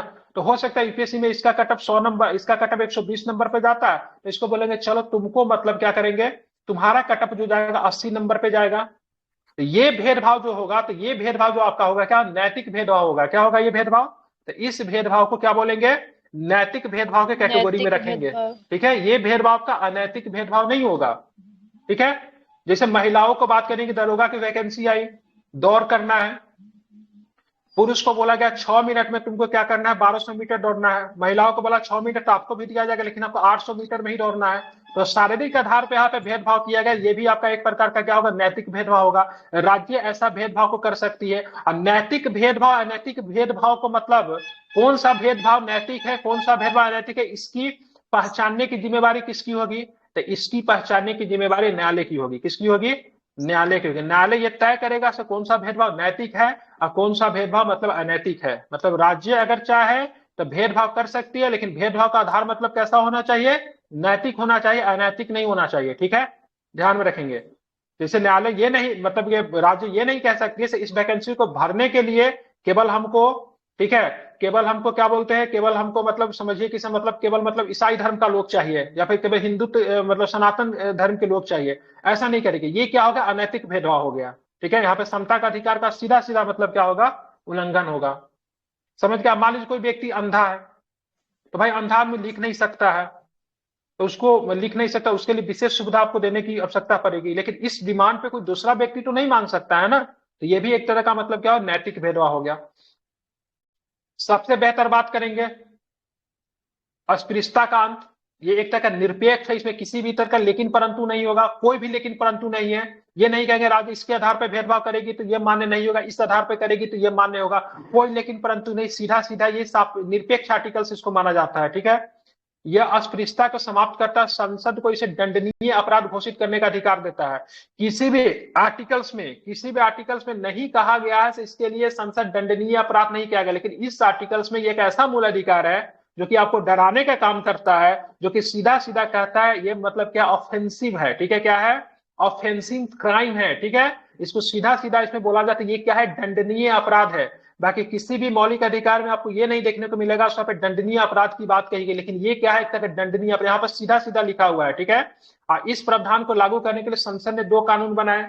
सबसे पहले आएगा सिविल अधिकार संरक्षण अधिनियम, ठीक है, 1955 में आता है, लेकिन इसका यूपीएससी ने प्रश्न क्या पूछा था, तो सिविल अधिकार संरक्षण अधिनियम 1955 का नाम बदलकर अनुसूचित जाति और जनजाति अत्याचार निवारण कब कर दिया गया। इस बार का आईएएस का पेपर में क्वेश्चन है, 1989 में किया गया था। तो ये आपको बीपीएस से भी ये प्रश्न आपको पूछ सकता है, ठीक है। इन्हीं सारे विशेष पहलुओं को आपको बताने के लिए मैं पेड बैच लेकर आऊं, ताकि मैं यहाँ पे 100% आपका दे पाऊंगा। आप पे बहुत ही बेहतरीन तरीके से आपको सारे फैक्ट को, सारे आयाम को आपको कवर किया जाएगा, ठीक है, एक्सटेंसिव वे में। सर ये दोनों अलग अलग कानून था। सिविल अधिकार संरक्षण को 1976 में नाम चेंज कर दिया गया। नहीं, पहले इसको वहाँ चेंज किया गया था इसी का मतलब ये 1976 में सिविल सर राइट्स इसका चेंज हुआ था। प्रोटेक्शन एक्ट, सिविल राइट्स हाँ, इसको प्रोटेक्शन 90 एक्ट इंदिरा था। गांधी की सरकार ने इसको सर बदला था। कमेटी हुआ ठीक करती है। थी इलैया हाँ, पेरूमल कमेटी, वो यूपीएससी एससी में इस एसटी बार एक्ट इसका उन्नीस सौ लेकर नवासी प्रश्न का। पूछा था। ठीक है। हाँ, तो इसका नाम बदल दिया गया था। ठीक है। तो अनुसूचित जाति और जनजाति अत्याचार अधिनियम की बात करें 1989 में आया था। दो कानून आपका है इसका, एक इसका नाम शायद बदला गया 1976 में बदला था। बिल्कुल, पहले था ठीक है, चलिए। अस्पृश्यता निवारण दूसरी अधिनियम। बात, अनुच्छेद 17 के तहत अधिकार निजी व्यक्ति के विरुद्ध भी उपलब्ध है। संस्था तो करेगी, राज्य तो करेगी तो है ही। ठीक है। और निजी व्यक्ति भी नहीं कर सकता। जैसे मान लीजिए किसी व्यक्ति को जाति नामक सूची सूचक शब्द से अगर आप बुलाते हैं तो वहां भी आर्टिकल 17 का अस्पृश्यता का मतलब माना जाएगा। किसी व्यक्ति को जात के नाम से बुलाते हैं, किसी व्यक्ति को जाति के आधार पर उसको किसी चीज को मतलब करने से रोक देते हैं, तो ये सारे के सारे आपके मतलब इसका उल्लंघन माने जाते हैं। ठीक है।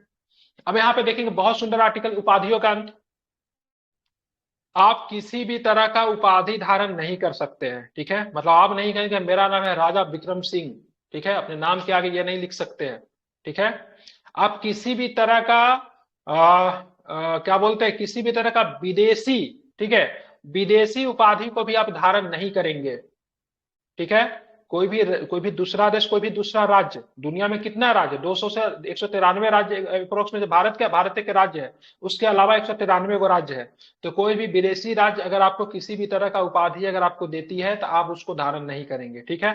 या फिर वैसे व्यक्ति पे भी यह लागू होगा जो कि भारत का नागरिक नहीं है लेकिन भारत के किसी संस्था में काम करता है, भारत के किसी एनजीओ में काम करता है, तो वो भी व्यक्ति मतलब क्या होगा, वो भी व्यक्ति मतलब क्या होगा, किसी भी तरह का उपाधि का धारण नहीं करेगा। अब इसमें विवाद निकल कर इंदिरा गांधी की सरकार ने बजाप्ते के साथ मतलब सबको भारत रत्न देना मतलब शुरू कर दी। ठीक है। मतलब बहुत पद्म विभूषण भारत ये सब शुरू हुआ था ना, तो बाद इंदिरा गांधी की सरकार ने किसके, अरे क्या नाम है इनका, कब शुरू हुआ था भारत रत्न? 1954। 1954 में। ठीक है। तो वहां पे मतलब ध्यान क्या रखेगा, तो वहां पे उसको उपाधि नहीं बोला गया, उसको बोला गया था भाई साहब ये रिवार्ड है। क्या बोला गया?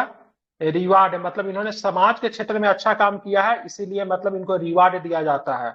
और आप भारत रत्न को आप ये नहीं लिख सकते भारत रत्न सचिन तेंदुलकर। ठीक है। इसको उपाधि के तौर पे आप इसको नाम में नहीं लगा सकते हो क्योंकि इसको ये जो आपको दिया जाता है ये क्या है, एक तरह का रिवार्ड है। ठीक है। ये उपाधि नहीं है। ठीक है। समझ गए ना? मगर बिल्कुल। सर ये डॉक्टर भीमराव अंबेडकर मैं के नाम पे तो आगे लगा है। लेकिन वो डॉक्टर नहीं साहब लिखते, हम लोग लिखने बोलते के हैं लिए क्या वो भी लगा है। लगा सकता है कि एजुकेशनली में आप पढ़ सरकारी सकते हैं। डॉक्यूमेंट में लिख सकते हैं क्या? आप देखिए यहाँ पे दो चीज आता है, लेकिन एजुकेशनली जो होगा, सन्य उपाधि जो मिलेगा, ठीक है, शैक्षणिक उपाधि जो मिलेगा उस पर यह चीज लागू नहीं होगा। ठीक है। कोई आदमी अपने नाम के आगे डॉक्टर लगा सकता है, दो चीज एक्सेप्शन है। पीएचडी लगा सकता है। ठीक है। आप कोई आदमी आर्मी में सर्व किया है तो भाई वो अपने आप को नाम के आगे लगा सकता है मतलब। ठीक है। लेकिन ये शैक्षणिक उपाधि पे लागू नहीं होता है। ठीक है। बाकी आपको ध्यान में रखना है, आप तो न तो किसी विदेशी राज्य से उपाधि ले सकते हैं, न तो उपहार ले सकते हैं, न परिलब्धियों को स्वीकार नहीं करें, किसी भी तरह का आप नहीं करेंगे। ठीक है। कोई भारत का नागरिक हो, ठीक है, भारत का नागरिक नहीं भी हो लेकिन भारत सरकार के अधीन किसी भी लाभ के पद पे काम कर रहा होगा तो भी आप यह नहीं कर सकते हैं। ठीक है। ध्यान में रखेंगे। क्योंकि क्या होता है, अगर मान लीजिए सचिन तेंदुलकर अगर भारत रत्न है तो क्या हम लोग भारत के कोयला है? नहीं है ना। सीधे सीधे पे फंडामेंटल राइट का मतलब क्या होता है, उल्लंघन होता है। ठीक है। समता का अधिकार का भी उल्लंघन होता है।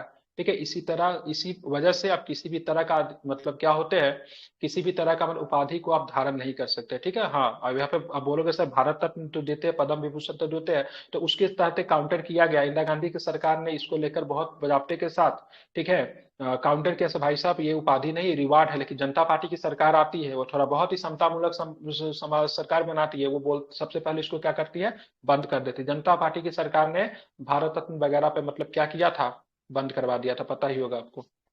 ठीक है। अब यहाँ पे 14 से लेकर 18 तक के आर्टिकल्स को हम लोगों ने देख लिया। आप चलेंगे स्वतंत्रता का अधिकार। आर्टिकल्स 19 कहता है वाक या बोलने की स्वतंत्रता आदि के उपबंध में कुछ अधिकारों का संरक्षण देता है। आर्टिकल्स 19 के तहत मतलब आपको 6 प्रकार की स्वतंत्रता आपको दी जाती है। कितने प्रकार की स्वतंत्रता दी जाती है? 6 प्रकार की स्वतंत्रता दी जाती है। राज्य इन 6 अधिकारों का प्रयोग पर केवल 19 में उल्लेखित आधारों पर ही मतलब उचित प्रतिबंध लगा सकता है, न कि किसी अन्य आधार पर।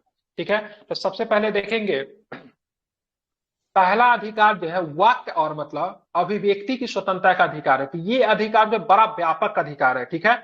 इसमें आपकी प्रेस की स्वतंत्रता भी आ जाता है, यह पूछा भी जाता है, ठीक है।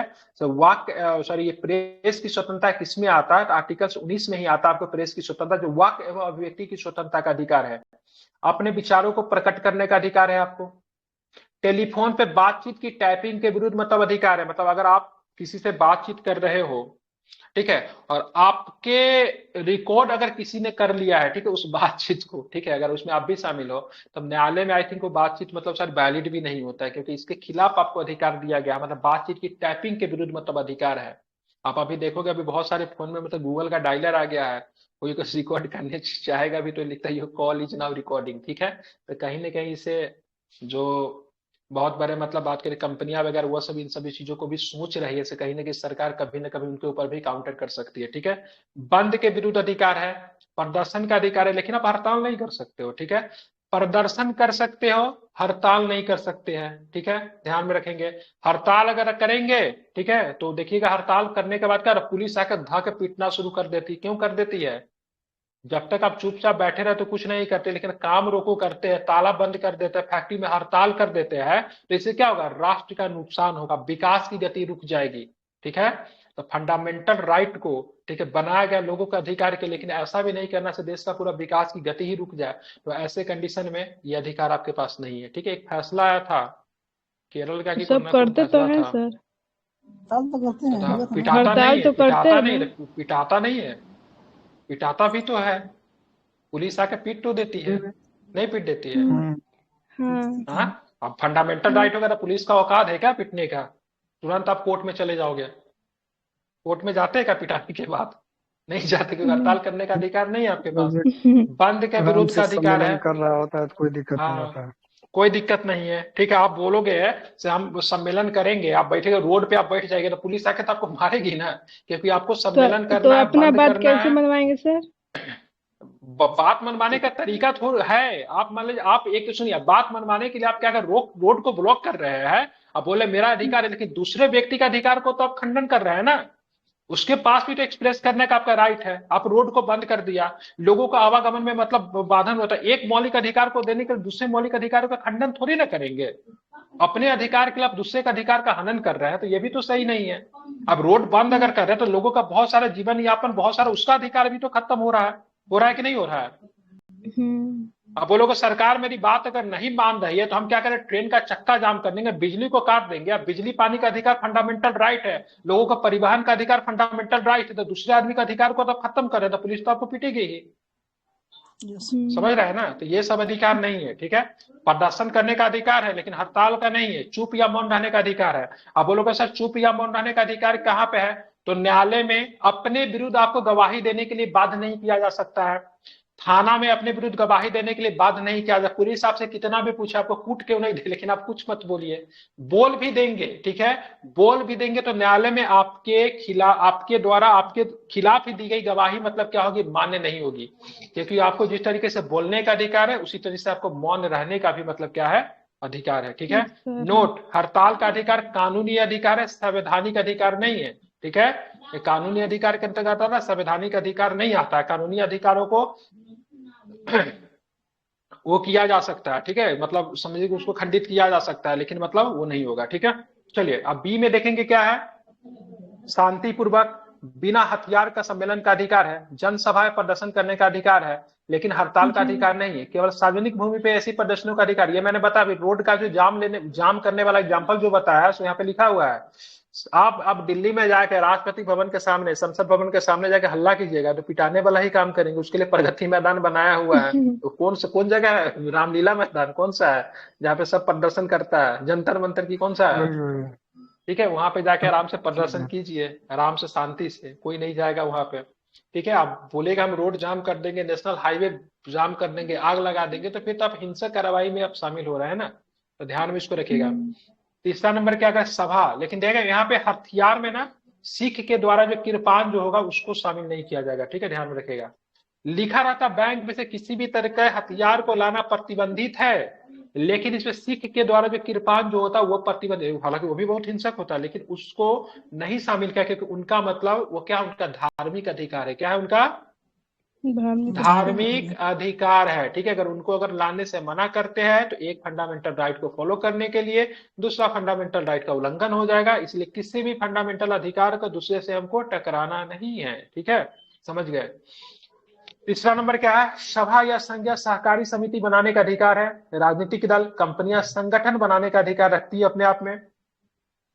किसी संगठन में शामिल ना होने का अधिकार है। आपको मन है तो आप होइए, नहीं हुई नहीं होनी। मान लो कोई टेम्पू चालक दल है, वह पूरा टेम्पू वाला मिलकर टेम्पू संघ बना दिया।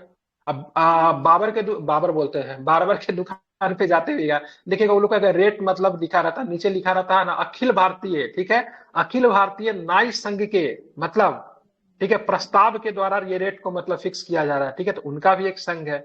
विद्यार्थी का भी संघ होता है, ठीक है, किसानों का भी संघ होता है। ये संघ जो होता है सरकार के ऊपर प्रेशर का काम करता है, जिसको दबाव समूह भी कहते हैं। ठीक है, तो जब हम दबाव समूह जब पढ़ाएंगे पेड क्लास में तो बताएंगे दबाव समूह सरकार के अपने राजनीतिक मंशों को किस प्रकार से मतलब क्या करती है, पूरा करवाती है, और सरकार के नीति निर्धारण में दबाव समूह का क्या प्रमुख भूमिका होती है। बीपीएससी मेंस में प्रश्न पूछा है, यूपीएससी में पूछा है, दबाव समूह के अंतर्गत कौन कौन आएंगे। ठीक है, समझ गए, इसको प्रेशर ग्रुप बोलते हैं। चलिए जी यहाँ पे देख लिया आप लोगों ने। अब यहाँ पर उचित प्रतिबंध का आधार क्या है? अब इसको काउंटर करने के लिए उचित प्रतिबंध क्या लगाएंगे, तो देखेंगे सबसे पहली बात भारत की संप्रभुता की बात आ जाएगी, अखंडता के ऊपर चोट आ जाएगी, राज्य की सुरक्षा की बात आएगी, विदेशी राज्यों के साथ मैत्रीपूर्ण संबंध, लोक व्यवस्था, शिष्टाचार पे सदाचार के हित में न्यायालय की अवमानना, मानहानि और अपराध के लिए उकसाने के अपराध में इन सारे चीज पे रोक लगा दिया जाएगा। ठीक है, देखेंगे तो ये देखिए एक तरह से आपको मिल रहा है, दूसरे तरह से आपसे छीना जा रहा है। आप कुछ ऐसा काम नहीं कर, राइट टू स्पीच तो दे दिया, आप सिल्लीगुड़ी में खड़ा होकर बोलिएगा ऐसे चिकन कॉरिडोर को काट देंगे तो भारत का बहुत बड़ा हिस्सा जो होगा भारत से अलग हो जाएगा सर्जिल इमाम की तरह, तो फिर तो आपके ऊपर सेडिशन एक्ट तो लगना एकदम लाजमी है।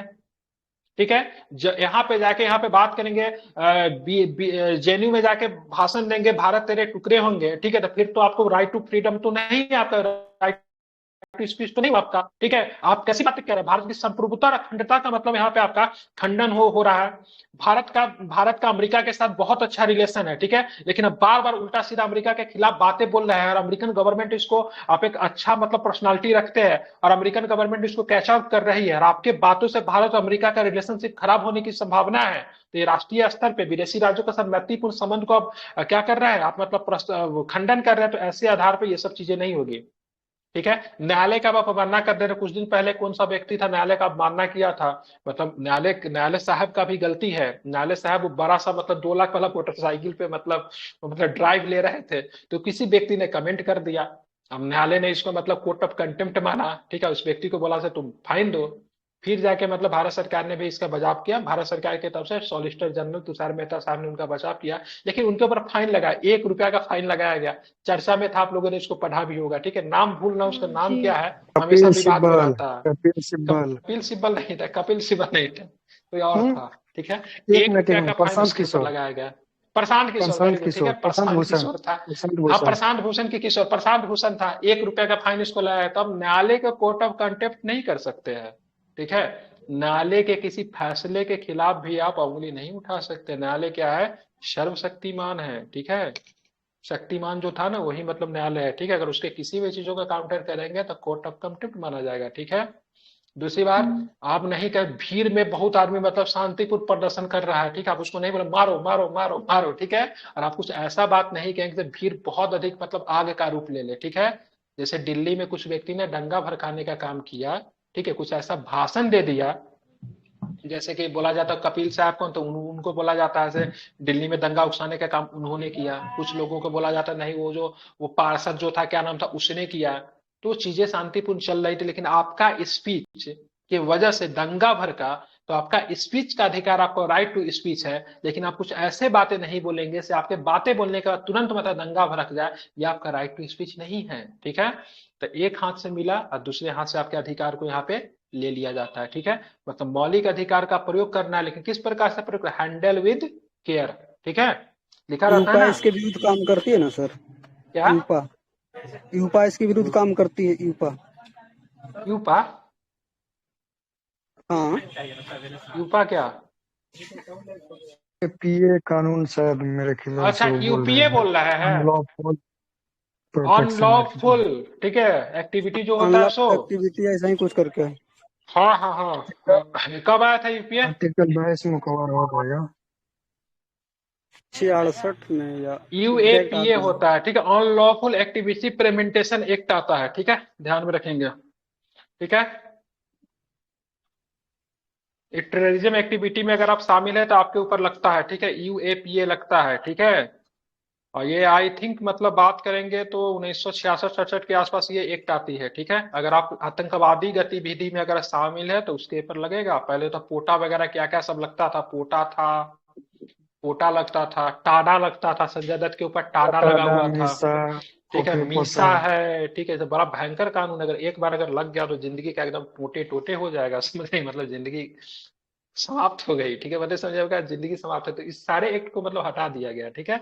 अब जाके हटा दिया गया है क्योंकि हमारा गवर्नमेंट की बात करेंगे, थोड़ी सरकार का हमारा स्वरूप जो है समाजवादी है। यहाँ तक कि बहुत सारे देशों में आप देखेंगे तो फांसी के सजा को भी मतलब खंडन का किया जाता है, क्योंकि कहा जाता है किसी भी सरकार को यह अधिकार नहीं है सिर्फ लोगों का जीवन को ले ले, ठीक है, ध्यान में रखेंगे। तो बहुत जगह पे फांसी की सजा को भी हटाने की बात कह रहे, इसी आधार पे टाडा को, ठीक है, कौन सा था एक, पोटा को, इन सब चीजों को मतलब हटाया गया था। उस सब सारे एक्ट जब हम लोग पढ़ेंगे ना तो सबको एक्सप्लेन करूंगा मैं इसकी क्लास में। इसी में आ जाएगा आर्टिकल 22 में, देखिएगा ना मेरे ख्याल से। होगा 22 में।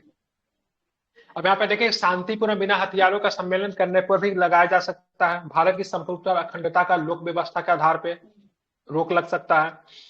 यहाँ पे भारत की संप्रभुता, अखंडता, लोक व्यवस्था तथा सदाचार के हित में भी इस पे रोक लग सकता है। भारत में कहीं भी स्वतंत्र रूप से, ठीक है, आवागमन करने की स्वतंत्रता है। देश के बाहर जाने का अधिकार, आर्टिकल 21। आपको विदेश यात्रा करने का अधिकार किसमें है? 21। 21 में एक केस आया था, ठीक है, एक केस आया था जिनका पासपोर्ट को जब्त कर लिया गया था। कौन सा केस था? जो कि विदेश के मेनका जाने का गांधी। अधिकार आर्टिकल 21 का उल्लंघन था। कौन सा केस था? मेनका मेनका गांधी गांधी। के पासपोर्ट को जब्त कर लिया गया था। कब का केस है? 1978 का। बिल्कुल 1978 का केस था, ठीक है, ध्यान में रखेंगे, 1978 का केस था। मेनका गांधी के पासपोर्ट को मतलब जब्त कर लिया गया था। तारीख था आई थिंक 25 जनवरी 1978 का केस था, ध्यान में रखेंगे। तो अब विदेश आर्टिकल 21 का उल्लंघन माना गया, किसी भी व्यक्ति का पासपोर्ट को जब्त कर लेते हो, डेट मीन्स आप उसको विदेश जाने से रोक रहे हो। अब विदेश जाने का अधिकार आपको कौन देता है? आर्टिकल 21। भारत के राष्ट्रपति, ठीक है। आप अपने पासपोर्ट ओह खोल के ठीक देखिए, है। अगर आपके पास है तो देखिएगा, भारत के राष्ट्रपति के अधिकार से आपको विदेश जाने का अधिकार है, जो कि संविधान के 21 में भी आपको वर्णित है, देश से बाहर जाने का अधिकार, ठीक है। आप बोलोगे सर मतलब भारत के कहीं भी स्वतंत्र रूप से आवागमन जाने का स्वतंत्रता है तो हम आर्मी के बेस कैंप पे चले जाएंगे। आप बोलेंगे भाई साहब मेरा यहाँ पे आर्टिकल से किसी को पूरा बेस कैंप को घूमने दीजिए, तो वहां पे बहुत पिटाई होगी, ठीक है, वहां पे प्रतिबंधित किया गया है। कुछ जनजातीय क्षेत्र है जहां पे जाने से रोका जाता है, आप नहीं जा सकते वहां पे, ठीक है। तो वैसे आधार पे आप नहीं कहोगे से नहीं हमको मतलब क्या है। मान लीजिए तो जैसे कि राइट। आर्टिकल 21 का उल्लंघन कहाँ पे हो रहा था? अब जाएगा कोविड के समय में, कोविड फैला हुआ तो बोलेंगे नहीं, एम्स जाके पूरा घूम के आना है, सभी लोग से हाथ मिला कर आना है, तो फिर आपके वहां पे बहुत कुटाई होगी, ठीक है। आम जनता के हितों में, ठीक है, अनुसूचित जाति जनजाति के हितों का संरक्षण के लिए न्यायालय ने निर्णय दिया। आप बोलेंगे भाई हमको जोरबे जनजाति जो आता है, जो कि अंडमान निकोबार द्वीप समूह में होता है, जिनकी संख्या बहुत कम रहेगी, सेंट्रली जाता है, उनसे मिलकर आना है, तो फिर तो आपकी बहुत पिटाई होगी, क्योंकि वैसे क्षेत्रों को मतलब क्या प्रतिबंधित किया गया है। यौन कर्मी हो गए, एड्स से प्रभावित व्यक्ति की आवाजाही, या फिर कोविड के समय में ये एक्ट मतलब प्रभावित हुआ था, तो उस समय पुलिस कुटाई करती थी ना, कहीं पे देख लेती तो घूमते फिरते, तो वैसे कंडीशन में प्रतिबंधित किया गया। उस समय आप नहीं कह सकते हमको स्वतंत्र मतलब घूमने की मतलब पूरी तरीके से आजादी है, ठीक है। कहीं पे मान लीजिए कोई वो लगा, धारा 144 लगा हुआ है, आप बोलेंगे ऐसे नहीं हमको चारों तरफ चक्कर लगाना है। अब भाई वोट गिराने के समय बहुत लोग पिटा जाते हैं। क्यों पिटा जाते हैं? आर्टिकल 144 लगा रहता है। अब जहां पे वोटिंग होते रहता है उसके आसपास आप नहीं घूम सकते हो। अब कोई व्यक्ति कहता नहीं घूमे, वैसे कंडीशन में बोलेंगे आर्टिकल 21 का हमको प्रयोग करना है, तो फिर आप पिटाओगे, क्योंकि वहां पे मतलब विशेष कानून को मतलब लागू किया जाता है। ये कानून मतलब कुछ लिमिट समय के लिए हो सकता है, जीवन भर के लिए नहीं हो सकता है। जैसे 1 महीना, 2 महीना, 4 घंटा, 5 घंटा, 10 घंटा के लिए हो सकता है। परीक्षा होते रहता था, धारा 144 लागू किया जाता है। माइक से अनाउंस करते हुए देखिएगा, तो 3 से 4 घंटा के बाद समाप्त हो जाता है कि नहीं हो जाता? तो ऐसे कंडीशन में इस आर्टिकल्स को मतलब काउंटर किया जा सकता है, ठीक है। जी। भारत में कहीं भी निवास करने का अधिकार है, लेकिन आप कहेंगे नहीं, खासी जनजाति का जो घर है उसके मोहल्ला में जाके जमीन खरीद के हमको रहना है, तो फिर नहीं मिलेगी आपको, क्योंकि जनजातीय बस्ती में जाके अनुसूची 6 अनुसूची 5 में जिनको शामिल किया गया, तो वैसे लोगों के मोहल्ला में जाकर थोड़ी ना जाके रह सकते हैं। तो इसमें आम जनता के क्यों नहीं हितों रह पे किसी सकते सर? अनुसूचित वही तो बता रहे क्यों नहीं रह सकते, ठीक है।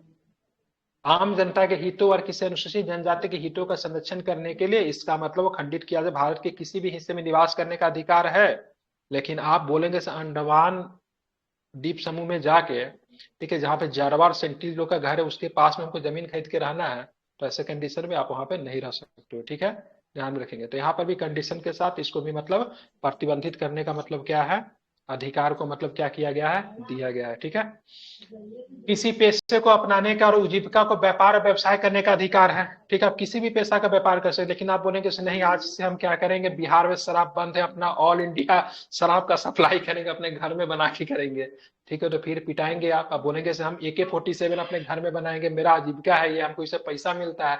तो ऐसे चीजों का व्यापार या आजीविका नहीं कर सकते हैं जिसको स्टेट के द्वारा प्रतिबंधित है। आप बोलेंगे बम बनाकर बेचेंगे, ठीक है, आजीविका के ऊपर, तो आजीविका के ऊपर बम बना के बेचना, बंदूक बना के बेचना, शराब का मतलब व्यापार करना, ड्रग्स को मतलब अपने बोलेंगे मेरे पास खेत है, ठीक है, हम उसमें ड्रग्स उपजा कर बेचेंगे, तो ये सब नहीं होगा, ये आपके पेशे के अंतर्गत नहीं आएंगे, क्योंकि स्टेट के द्वारा इस पेशा को मतलब क्या किया गया है, प्रतिबंधित किया गया है। समझ गए? समझ में आ रही बात? ठीक है। आप देखेंगे अनुच्छेद 20 क्या कहता है। अनुच्छेद 20 कहता है अपराधों के दोष सिद्धि के संबंध में संरक्षण है। अब देखिए बहुत इंपॉर्टेंट है, ठीक है। इसमें 3 व्यवस्थाएं मुख्य रूप से की गई है, ठीक है। भूतलक्षी प्रभाव वाले कानून से दंडित नहीं किया जा सकता है।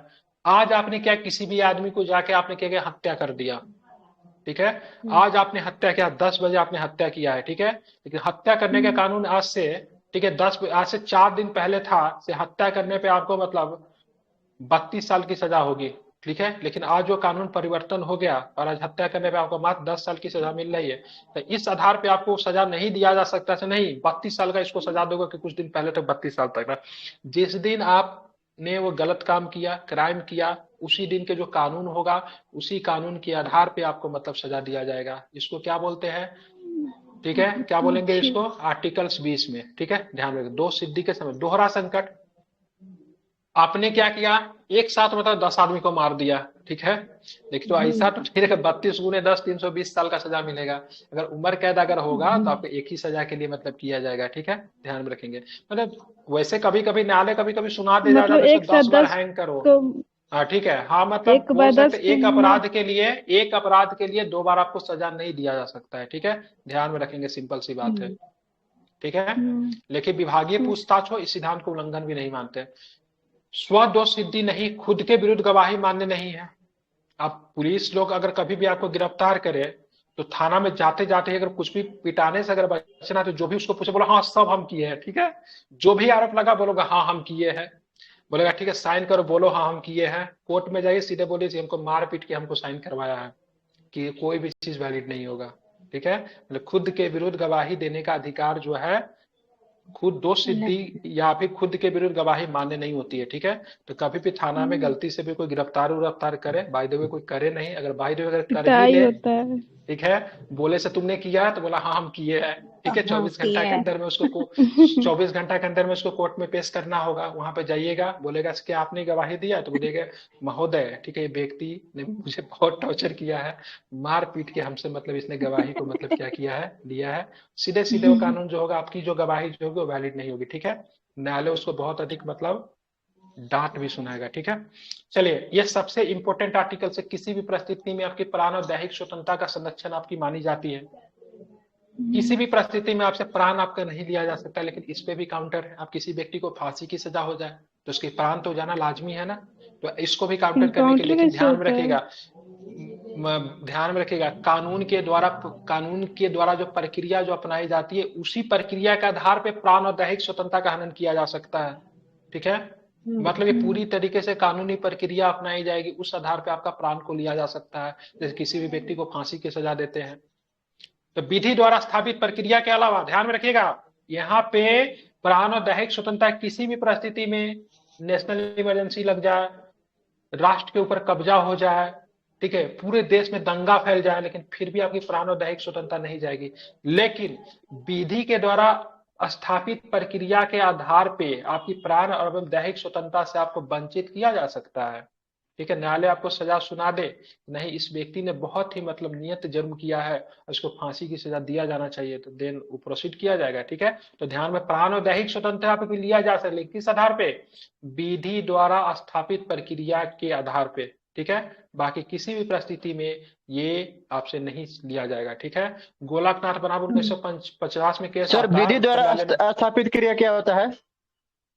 विधि द्वारा स्थापित विधि द्वारा प्रक्रिया हो तो जैसे आपने कोई काम जुर्म किया, तो आपने जुर्म किया तो उसका प्रोसीडिंग जो होगी वो पूरा विधि क्या कहता है, उस विधि के आधार पे आपका पूरा प्रोसीडिंग होगा, ठीक है। आपको पुलिस गिरफ्तार करेगी, ठीक आपके है। ऊपर न्यायालय में केस चलेगा, आप अपना वकील रखने के लिए मतलब फ्री है, वकील बहस करेगा। शुरुआती जस्टिस की बात करेंगे तो कोर्ट कभी भी नहीं मानता है इस व्यक्ति ने जुर्म किया, कोर्ट आपको हमेशा बेकसूर मानेगी, ठीक है। और राज्य का कर्तव्य होगा से हम इसको बेकसूर मान के चल रहे, तुम इसको साबित करो से इस व्यक्ति ने जुर्म किया है। प्रक्रिया चलेगी, जब मतलब जुर्म साबित हो जाएगा, इस सारा प्रक्रिया जो चलेगी विधायी प्रक्रिया जो कि विधि के माध्यम से चलेगी, ऐसा नहीं कि टके शेर वाला बात नहीं होगा, ठीक है। पूरा प्रोसेस विधि के द्वारा, जब आपको गिल्टी पाया जाएगा तब आपको न्यायालय आपको सजा सुनाएगी, ठीक है। सजा सुनाने के बाद भी एक प्रक्रिया लागू होगा, जेल कोड उसको बोलते हैं। जेल में आप जाएंगे, जेल में जाने के बाद आपको जब सजा दिया जाएगा उससे पहले आपको मेडिकल चेकअप होता है, आपके घर वालों को खबर दिया जाएगा। सजा कितने बजे होगा, कोर्ट के तरफ से कौन आएगा, डॉक्टर आपका चेकअप करेगा, ये सारा विधि प्रक्रिया के अंतर्गत आएगा। इस प्रक्रिया के तहत ही किसी व्यक्ति की जान ली जा सकती है, सीधे नहीं। न्यायालय सीधे नहीं कहेगा चलो उसको फांसी के सजा दे देते हैं, ऐसा नहीं होगा। पूरा प्रक्रिया होगा, इसमें जेल कोड से लेके सारे कानूनी नियम इसमें शामिल होगा, इसको बोलते हैं विधि द्वारा स्थापित प्रक्रिया, ठीक है। समझ गया? और सर इसमें विधि का शासन क्या होता है? विधि का शासन अरे ऊपर तो पढ़ा है अभी विधि के शासन, आप लेट में आए होंगे, ठीक है, आप रिकॉर्डिंग में देखिए, ठीक है। अभी जस्ट तो पढ़ा है विधि के शासन, विधि का सम्मान संरक्षण, दोनों तो ऊपर अच्छे से एक्सप्लेन किया है, ठीक है। अभी सारे चीजों को मेंस के पॉइंट ऑफ व्यू से अगर आपको लिखना है तो आप हमारे पेड ग्रुप को ज्वाइन कर सकते हैं। 18 मंथ के वैलिडिटी के साथ एक एक चीज को, हर लम्हे को, हर पहलू को आपको एक्सप्लेन किया जाएगा। साथ में ऐसे ऐसे 150 पीडीएफ की आपकी क्लास आपको देखने को मिलेगी। लक्ष्मीकांत इंटायर आपको देखने को मिली है, तो कुछ नहीं है, ये 0 सन्नाटा है। जब लक्ष्मीकांत पढ़ाऊंगा और अपना नोट्स पढ़ाऊंगा तो केवल 15 से 20 दिन तक जब आपको फंडामेंटल राइट पढ़ाएंगे ना, तो फिर आपको मजा आ जाएगा, ठीक है। साथ में आपका स्पेक्ट्रम भी शुरू होने रिकॉर्डेड वाला भी है, रहेगा ठीक सर, है? ये रिकॉर्डेड भी मिल बिल्कुल जाएगा। रिकॉर्डेड भी रहेगा, बिल्कुल रिकॉर्डेड भी रहेगा, सारा क्लास होगा, बेस्ट तरीके से आपको बताया जाएगा। द बेस्ट में पॉलिटी, हिस्ट्री, ठीक है। आईआर सेक्शन होगा, मेंस का प्रतिदिन आंसर राइटिंग करवाया जाएगा। 35-40 लोग ऑलरेडी ज्वाइन कर सके हैं। 18 महीने की वैलिडिटी के साथ 22 तारीख से क्लास होगी, डेमो क्लास है, ठीक है।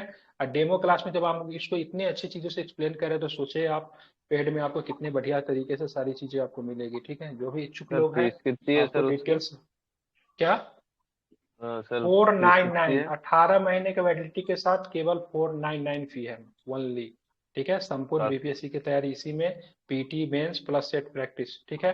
150 से लेके 200 तक आपको सेट प्रैक्टिस करवाया जाएगा, एक दिन सेट दिया जाएगा। दूसरे दिन आपको, जैसे आज मैंने आपको फंडामेंटल राइट पढ़ा दिया, कल आपको 50 क्वेश्चन केवल फंडामेंटल राइट के विभिन्न आयामों से करवाया जाएगा। फंडामेंटल राइट पे आपको लिखने, डिजिटली रूप से कॉपी साइन करके सब कुछ आपको मिलेगा, ठीक है। जिनको भी इच्छा हो 70 बीपीएससी के लिए, if you are serious, GK GS का फाउंडेशन बैच भी है जो कि आपको वनडे एग्जाम के लिए काम आएगा। लुसेंट को पूरा कवर करवा जाए लाइन बाय लाइन, ठीक है। तो जीके जीएस फाउंडेशन है, पीटी मेंस है, पीटी का सेट है, मेन सेट प्रैक्टिस है, डेली एसे राइटिंग प्रैक्टिस आपको करवाया जाएगा। सब कुछ उस बैच में शामिल किया गया, सारा डिटेल्स आपको ग्रुप में डाला हुआ। ये तो आपको मैं केवल आपको डेमो क्लास दे रहा हूँ जो कि 16 तारीख तक चलेगी। 22 तारीख से वहां पे क्लास, पहला क्लास प्रारंभ हो जाएगी, ठीक है। यू कैन ज्वाइन और आपको बेस्ट ही मिलेगा, ठीक है। सोच लीजिए आप, ऐसा अगर आपको देखना है तो मेरा और भी क्लास आप देख सकते हैं, मेरे पढ़ाने के तरीका को देख सकते हैं, फिर आप डिसीजन लीजिएगा, कोई दिक्कत नहीं है। फिलहाल आगे बढ़ते हैं, ठीक है। तो गोपालन पर बात की बात करें 1950 में आता, उच्चतम न्यायालय माना कि अनुच्छेद 21 के तहत संरक्षण केवल मनमानी कार्यकारी कार्रवाई के विरुद्ध उपलब्ध है, न कि मनमानी विधायी कार्यवाही के विरुद्ध, ठीक है। ध्यान में रखेंगे।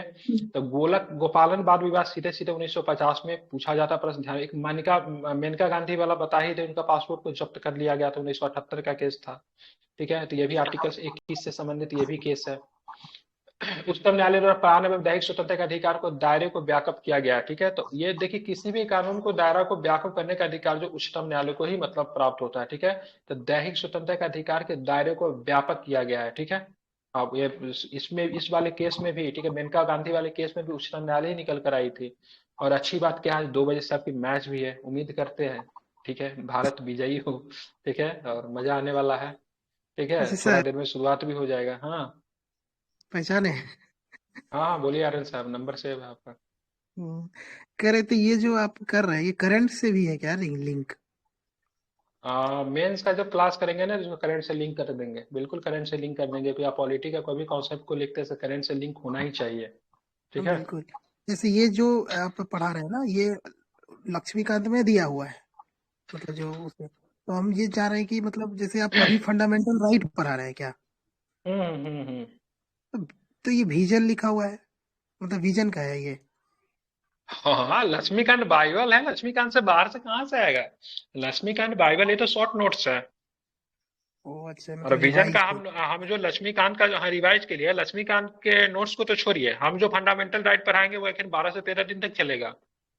एक आर्टिकल एक्सप्लेन करने में एक दिन पूरा, उसका पहले का कॉन्सेप्ट, वर्तमान में क्या सिनारियो बन रहा है, विदेशों के साथ कंपैरिजन करके पूरा मेंस ऑफ, देखिए 2-3 चीज तो हम पूरा मेंस के पॉइंट ऑफ व्यू से पढ़ाने वाले। फंडामेंटल राइट को 14 से 15 दिन हम लेंगे, प्रत्येक आर्टिकल्स को लेंगे, उसको पूरा मेंस के पॉइंट ऑफ व्यू से पढ़ाएंगे। ठीक है, ठीक है सर, ऐसे थोड़े वो से सीधे सीधे आप उसको लोग छू छू के करंट निकल वाला जाना काम है। डालते हैं इसलिए पूछे। अनुच्छेद की बात, अनुच्छेद 21 में क्या है देखेंगे, तो पर्यावरण मुक्त पर्यावरण का अधिकार है। ठीक है, ये ध्यान में ये पूछता है, प्रदूषण मुक्त पर्यावरण का अधिकार। ठीक है, आपको मतलब स्वच्छ जीवन जीने का अधिकार है आपको। इसकी जिम्मेवारी किसकी है? इसकी जिम्मेवारी राज्य की है। राज्य द पार्ट ऑफ गार्जियन। ठीक है, गार्जियन को क्या होता है? स्वच्छ वातावरण देना होता है। राज्य क्या है? गार्जियन है। ठीक है, देश क्या है? आपका घर है। ठीक है, सुभाष कुमार बनाम जो केस जो था बिहार राज्य 1991 के केस में किया गया था, इसी के आसपास एनजीटी का भी सारा स्थापना होता है। एनजीटी का स्थापना कब हुआ था? 2010 में सर। 2010। अच्छा, 2010 वाला है। ठीक है, इसी केस से कोई था, एनजीटी को मतलब बोला गया था। ठीक है, सुभाष कुमार बनाम बिहार राज्य 1991 का केस था। आश्रय का अधिकार है। ठीक है, ध्यान में रखेंगे। 14 वर्ष तक के निःशुल्क शिक्षा का अधिकार ये भी पूछ देता, किसमें है? अनुच्छेद 21।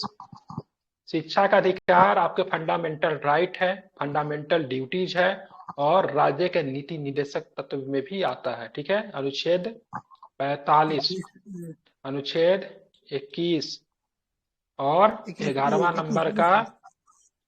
नंबर का कौन? ड्यूटीज, है ना? तीनों में आता है शिक्षा का अधिकार। सूचना का अधिकार है, 2005 का एक्ट है, 6 से लागू है। लेकिन आप बोलोगे सर सूचना का अधिकार है, बताइए भारत सरकार राफेल कितना में खरीदी है? ठीक है, या फिर राफेल मतलब कितना हाइट तक मतलब उड़ सकता है? ये भारतीय नेवी का मतलब कौन सा नेवल एक्सरसाइज होने वाला, उनसे कौन सा हथियार का प्रयोग है वो बता दीजिए। नहीं होगा। सूचना का अधिकार को सीमित किया गया है। ठीक है, केवल आप सिविल मामलों में सूचना मांग सकते हैं। ठीक है, आप बोलेंगे सर अफगानिस्तान में भारत का कौन कौन आई मतलब रॉ का ऑफिसर काम करता है, उसका सूचना हमको चाहिए, तो फिर कुटाएंगे। ठीक है, ये सब सूचना नहीं मिलेगी। जो मतलब सिविल सूचना होगी वही सूचना आपको मिलेगी। तो सूचना के अधिकार में भी बहुत सारी चीजों को काउंटेड किया गया है। मेंस में पढ़ेंगे हम लोग क्या क्या चीज इसमें आता है। ठीक है, आजीविका का अधिकार है सरकार को। ठीक है, ध्यान में रखेंगे। आजीविका का अधिकार की बात करेंगे तो वो भी आता है, ये आपका इसमें भी है। ठीक है, 39 का ए, इसमें 39 के ए में डीपीएसपी में भी है ना, उसमें भी है। निजता का अधिकार है, ये केस कई बार पूछा, पुट्टा स्वामी केस, याद रखिएगा। निजता का अधिकार किसमें दिया गया था? पुट्टा स्वामी केस 2017, 17 ना पुट्टा स्वामी? सात ठीक है। नहीं, 2017 से ही है। अरे पुट्टा स्वामी केस में एक मूवी भी बनी थी यार, कौन सी मूवी थी अभी हाल फिलहाल में? अलीगढ़। ठीक है, देखिएगा इस मूवी को। स्वास्थ्य का अधिकार है, राइट टू हेल्थ। अभी राइट टू हेल्थ करंट के कॉन्सेप्ट से देखेंगे तो एक मतलब राज्य ने भी लागू किया राइट टू हेल्थ। किस राज्य ने लागू किया राइट टू हेल्थ? राजस्थान, बिल्कुल। ये हो गया आपका करंट का पॉइंट। ठीक है, राइट टू हेल्थ लागू किया। एक ने लागू किया right to sight. Right to sight किसने लागू किया? ये भी राजस्थान ने लागू किया। एक ने लागू किया राइट टू वॉक, चलने का अधिकार। अब क्या लोग चल नहीं सकता है क्या? तो नहीं चलने का मतलब कैसे भाई साहब, सड़क जो क्या होता है काफी मतलब क्या सघन होता है, तो राज्य सरकार को सड़क पे कुछ ऐसा चीज का निर्माण करवाओ से पब्लिक आराम से मतलब चल सके। जस्ट लाइक मतलब बात करेंगे तो क्या हो जाएगा, क्या बोलते हैं जिसपे पब्लिक चलता है यार, जिसपे सलमान खान ने गाड़ी चला दिया था, फुटपाथ क्या बोलते हैं उसको, स्ट्रीट फुटपाथ, ठीक है। फुटपाथ, ठीक है, फुटपाथ बोलेंगे, ठीक है। वहां पे मतलब उन चीजों का व्यवस्था करना पड़ेगा, राइट टू वॉक के अंतर्गत आ जाएगा। निःशुल्क कानूनी सहायता, अरे सॉरी, निःशुल्क कानूनी सहायता 39 का एम है, ये 43 में था जीविका वाला, गलत बता दिए थे, ठीक है। अब देखिए कोई व्यक्ति है, असहाय व्यक्ति है, अब वो वकील तो नहीं रख सकता ना, ठीक है। बहुत सारे लोग जेल में ऐसे बंद हैं, वो इसलिए बंद है क्योंकि उनका पैसे नहीं, वकील नहीं रख सकता है। तो राज्यों का कर्तव्य होगा से निःशुल्क विधिक सहायता प्रदान करे। आप बात करिए कसाब साहब, कसाब गिरफ्तार हो गया, आतंकवादी था। अब पाकिस्तान बोला मेरा नहीं है, बाप माँ जो था सबने मतलब पहचानने से इनकार कर दिया। तो हम जो है जीवन के अधिकार को लेते हैं, लेकिन उसके लिए विधि द्वारा स्थापित प्रक्रिया के आधार पर लेते हैं। अब हमको पाकिस्तान, अब पाकिस्तान तो कुछ किया नहीं, वो तो बोला तो मेरा तो है ही नहीं। अब उसको भी हमने क्या किया, उसको भी मतलब वकील उपलब्ध करवाया, उसको भी कानूनी मतलब क्या किए, कानूनी अधिकार उसको भी हम लोगों ने दिया, उसको भी मतलब वकील वगैरह सब कुछ उपलब्ध कराया गया। ये सब इसी में आ जाता है। मतलब आतंकवादी को भी अगर आपको लटकाना है ना, तो सीधे फांसी आप नहीं दे सकते हो, क्योंकि हमारा संविधान ये कहता नहीं है, पूरा विधायी प्रक्रिया से ही गुजरना पड़ेगा आतंकवादी को मारने के लिए भी, ठीक है।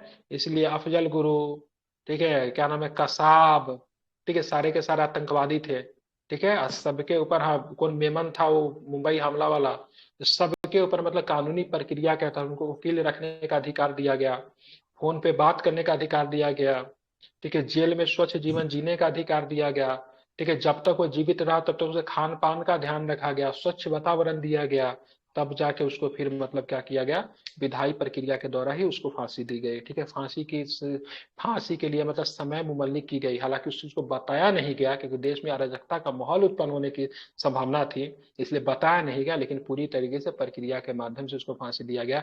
ऐसा नहीं कि कतर की तरह पकड़ लिए भारतीय नौसेना के अधिकारी को, अब बता ही नहीं रहे भाई साहब किस जुर्म में पकड़ा है, क्यों पकड़ा, पकड़ के कहाँ रखे हो, तो ऐसा नहीं हो सकता। पाकिस्तान हम लोग नहीं है, जो हमारे जो वहाँ पे नौसैनिक अधिकारी है, क्या नाम है उनका, उसको पकड़ के बोला हम इसको फांसी दे देंगे, भारत बोला देकर दिखाओ, ठीक है। इंटरनेशनल कोर्ट ऑफ जस्टिस है ना द हेग में, भारत गया कुलभूषण वहां पे जाधव। केस कर दिया कुलभूषण जाधव को।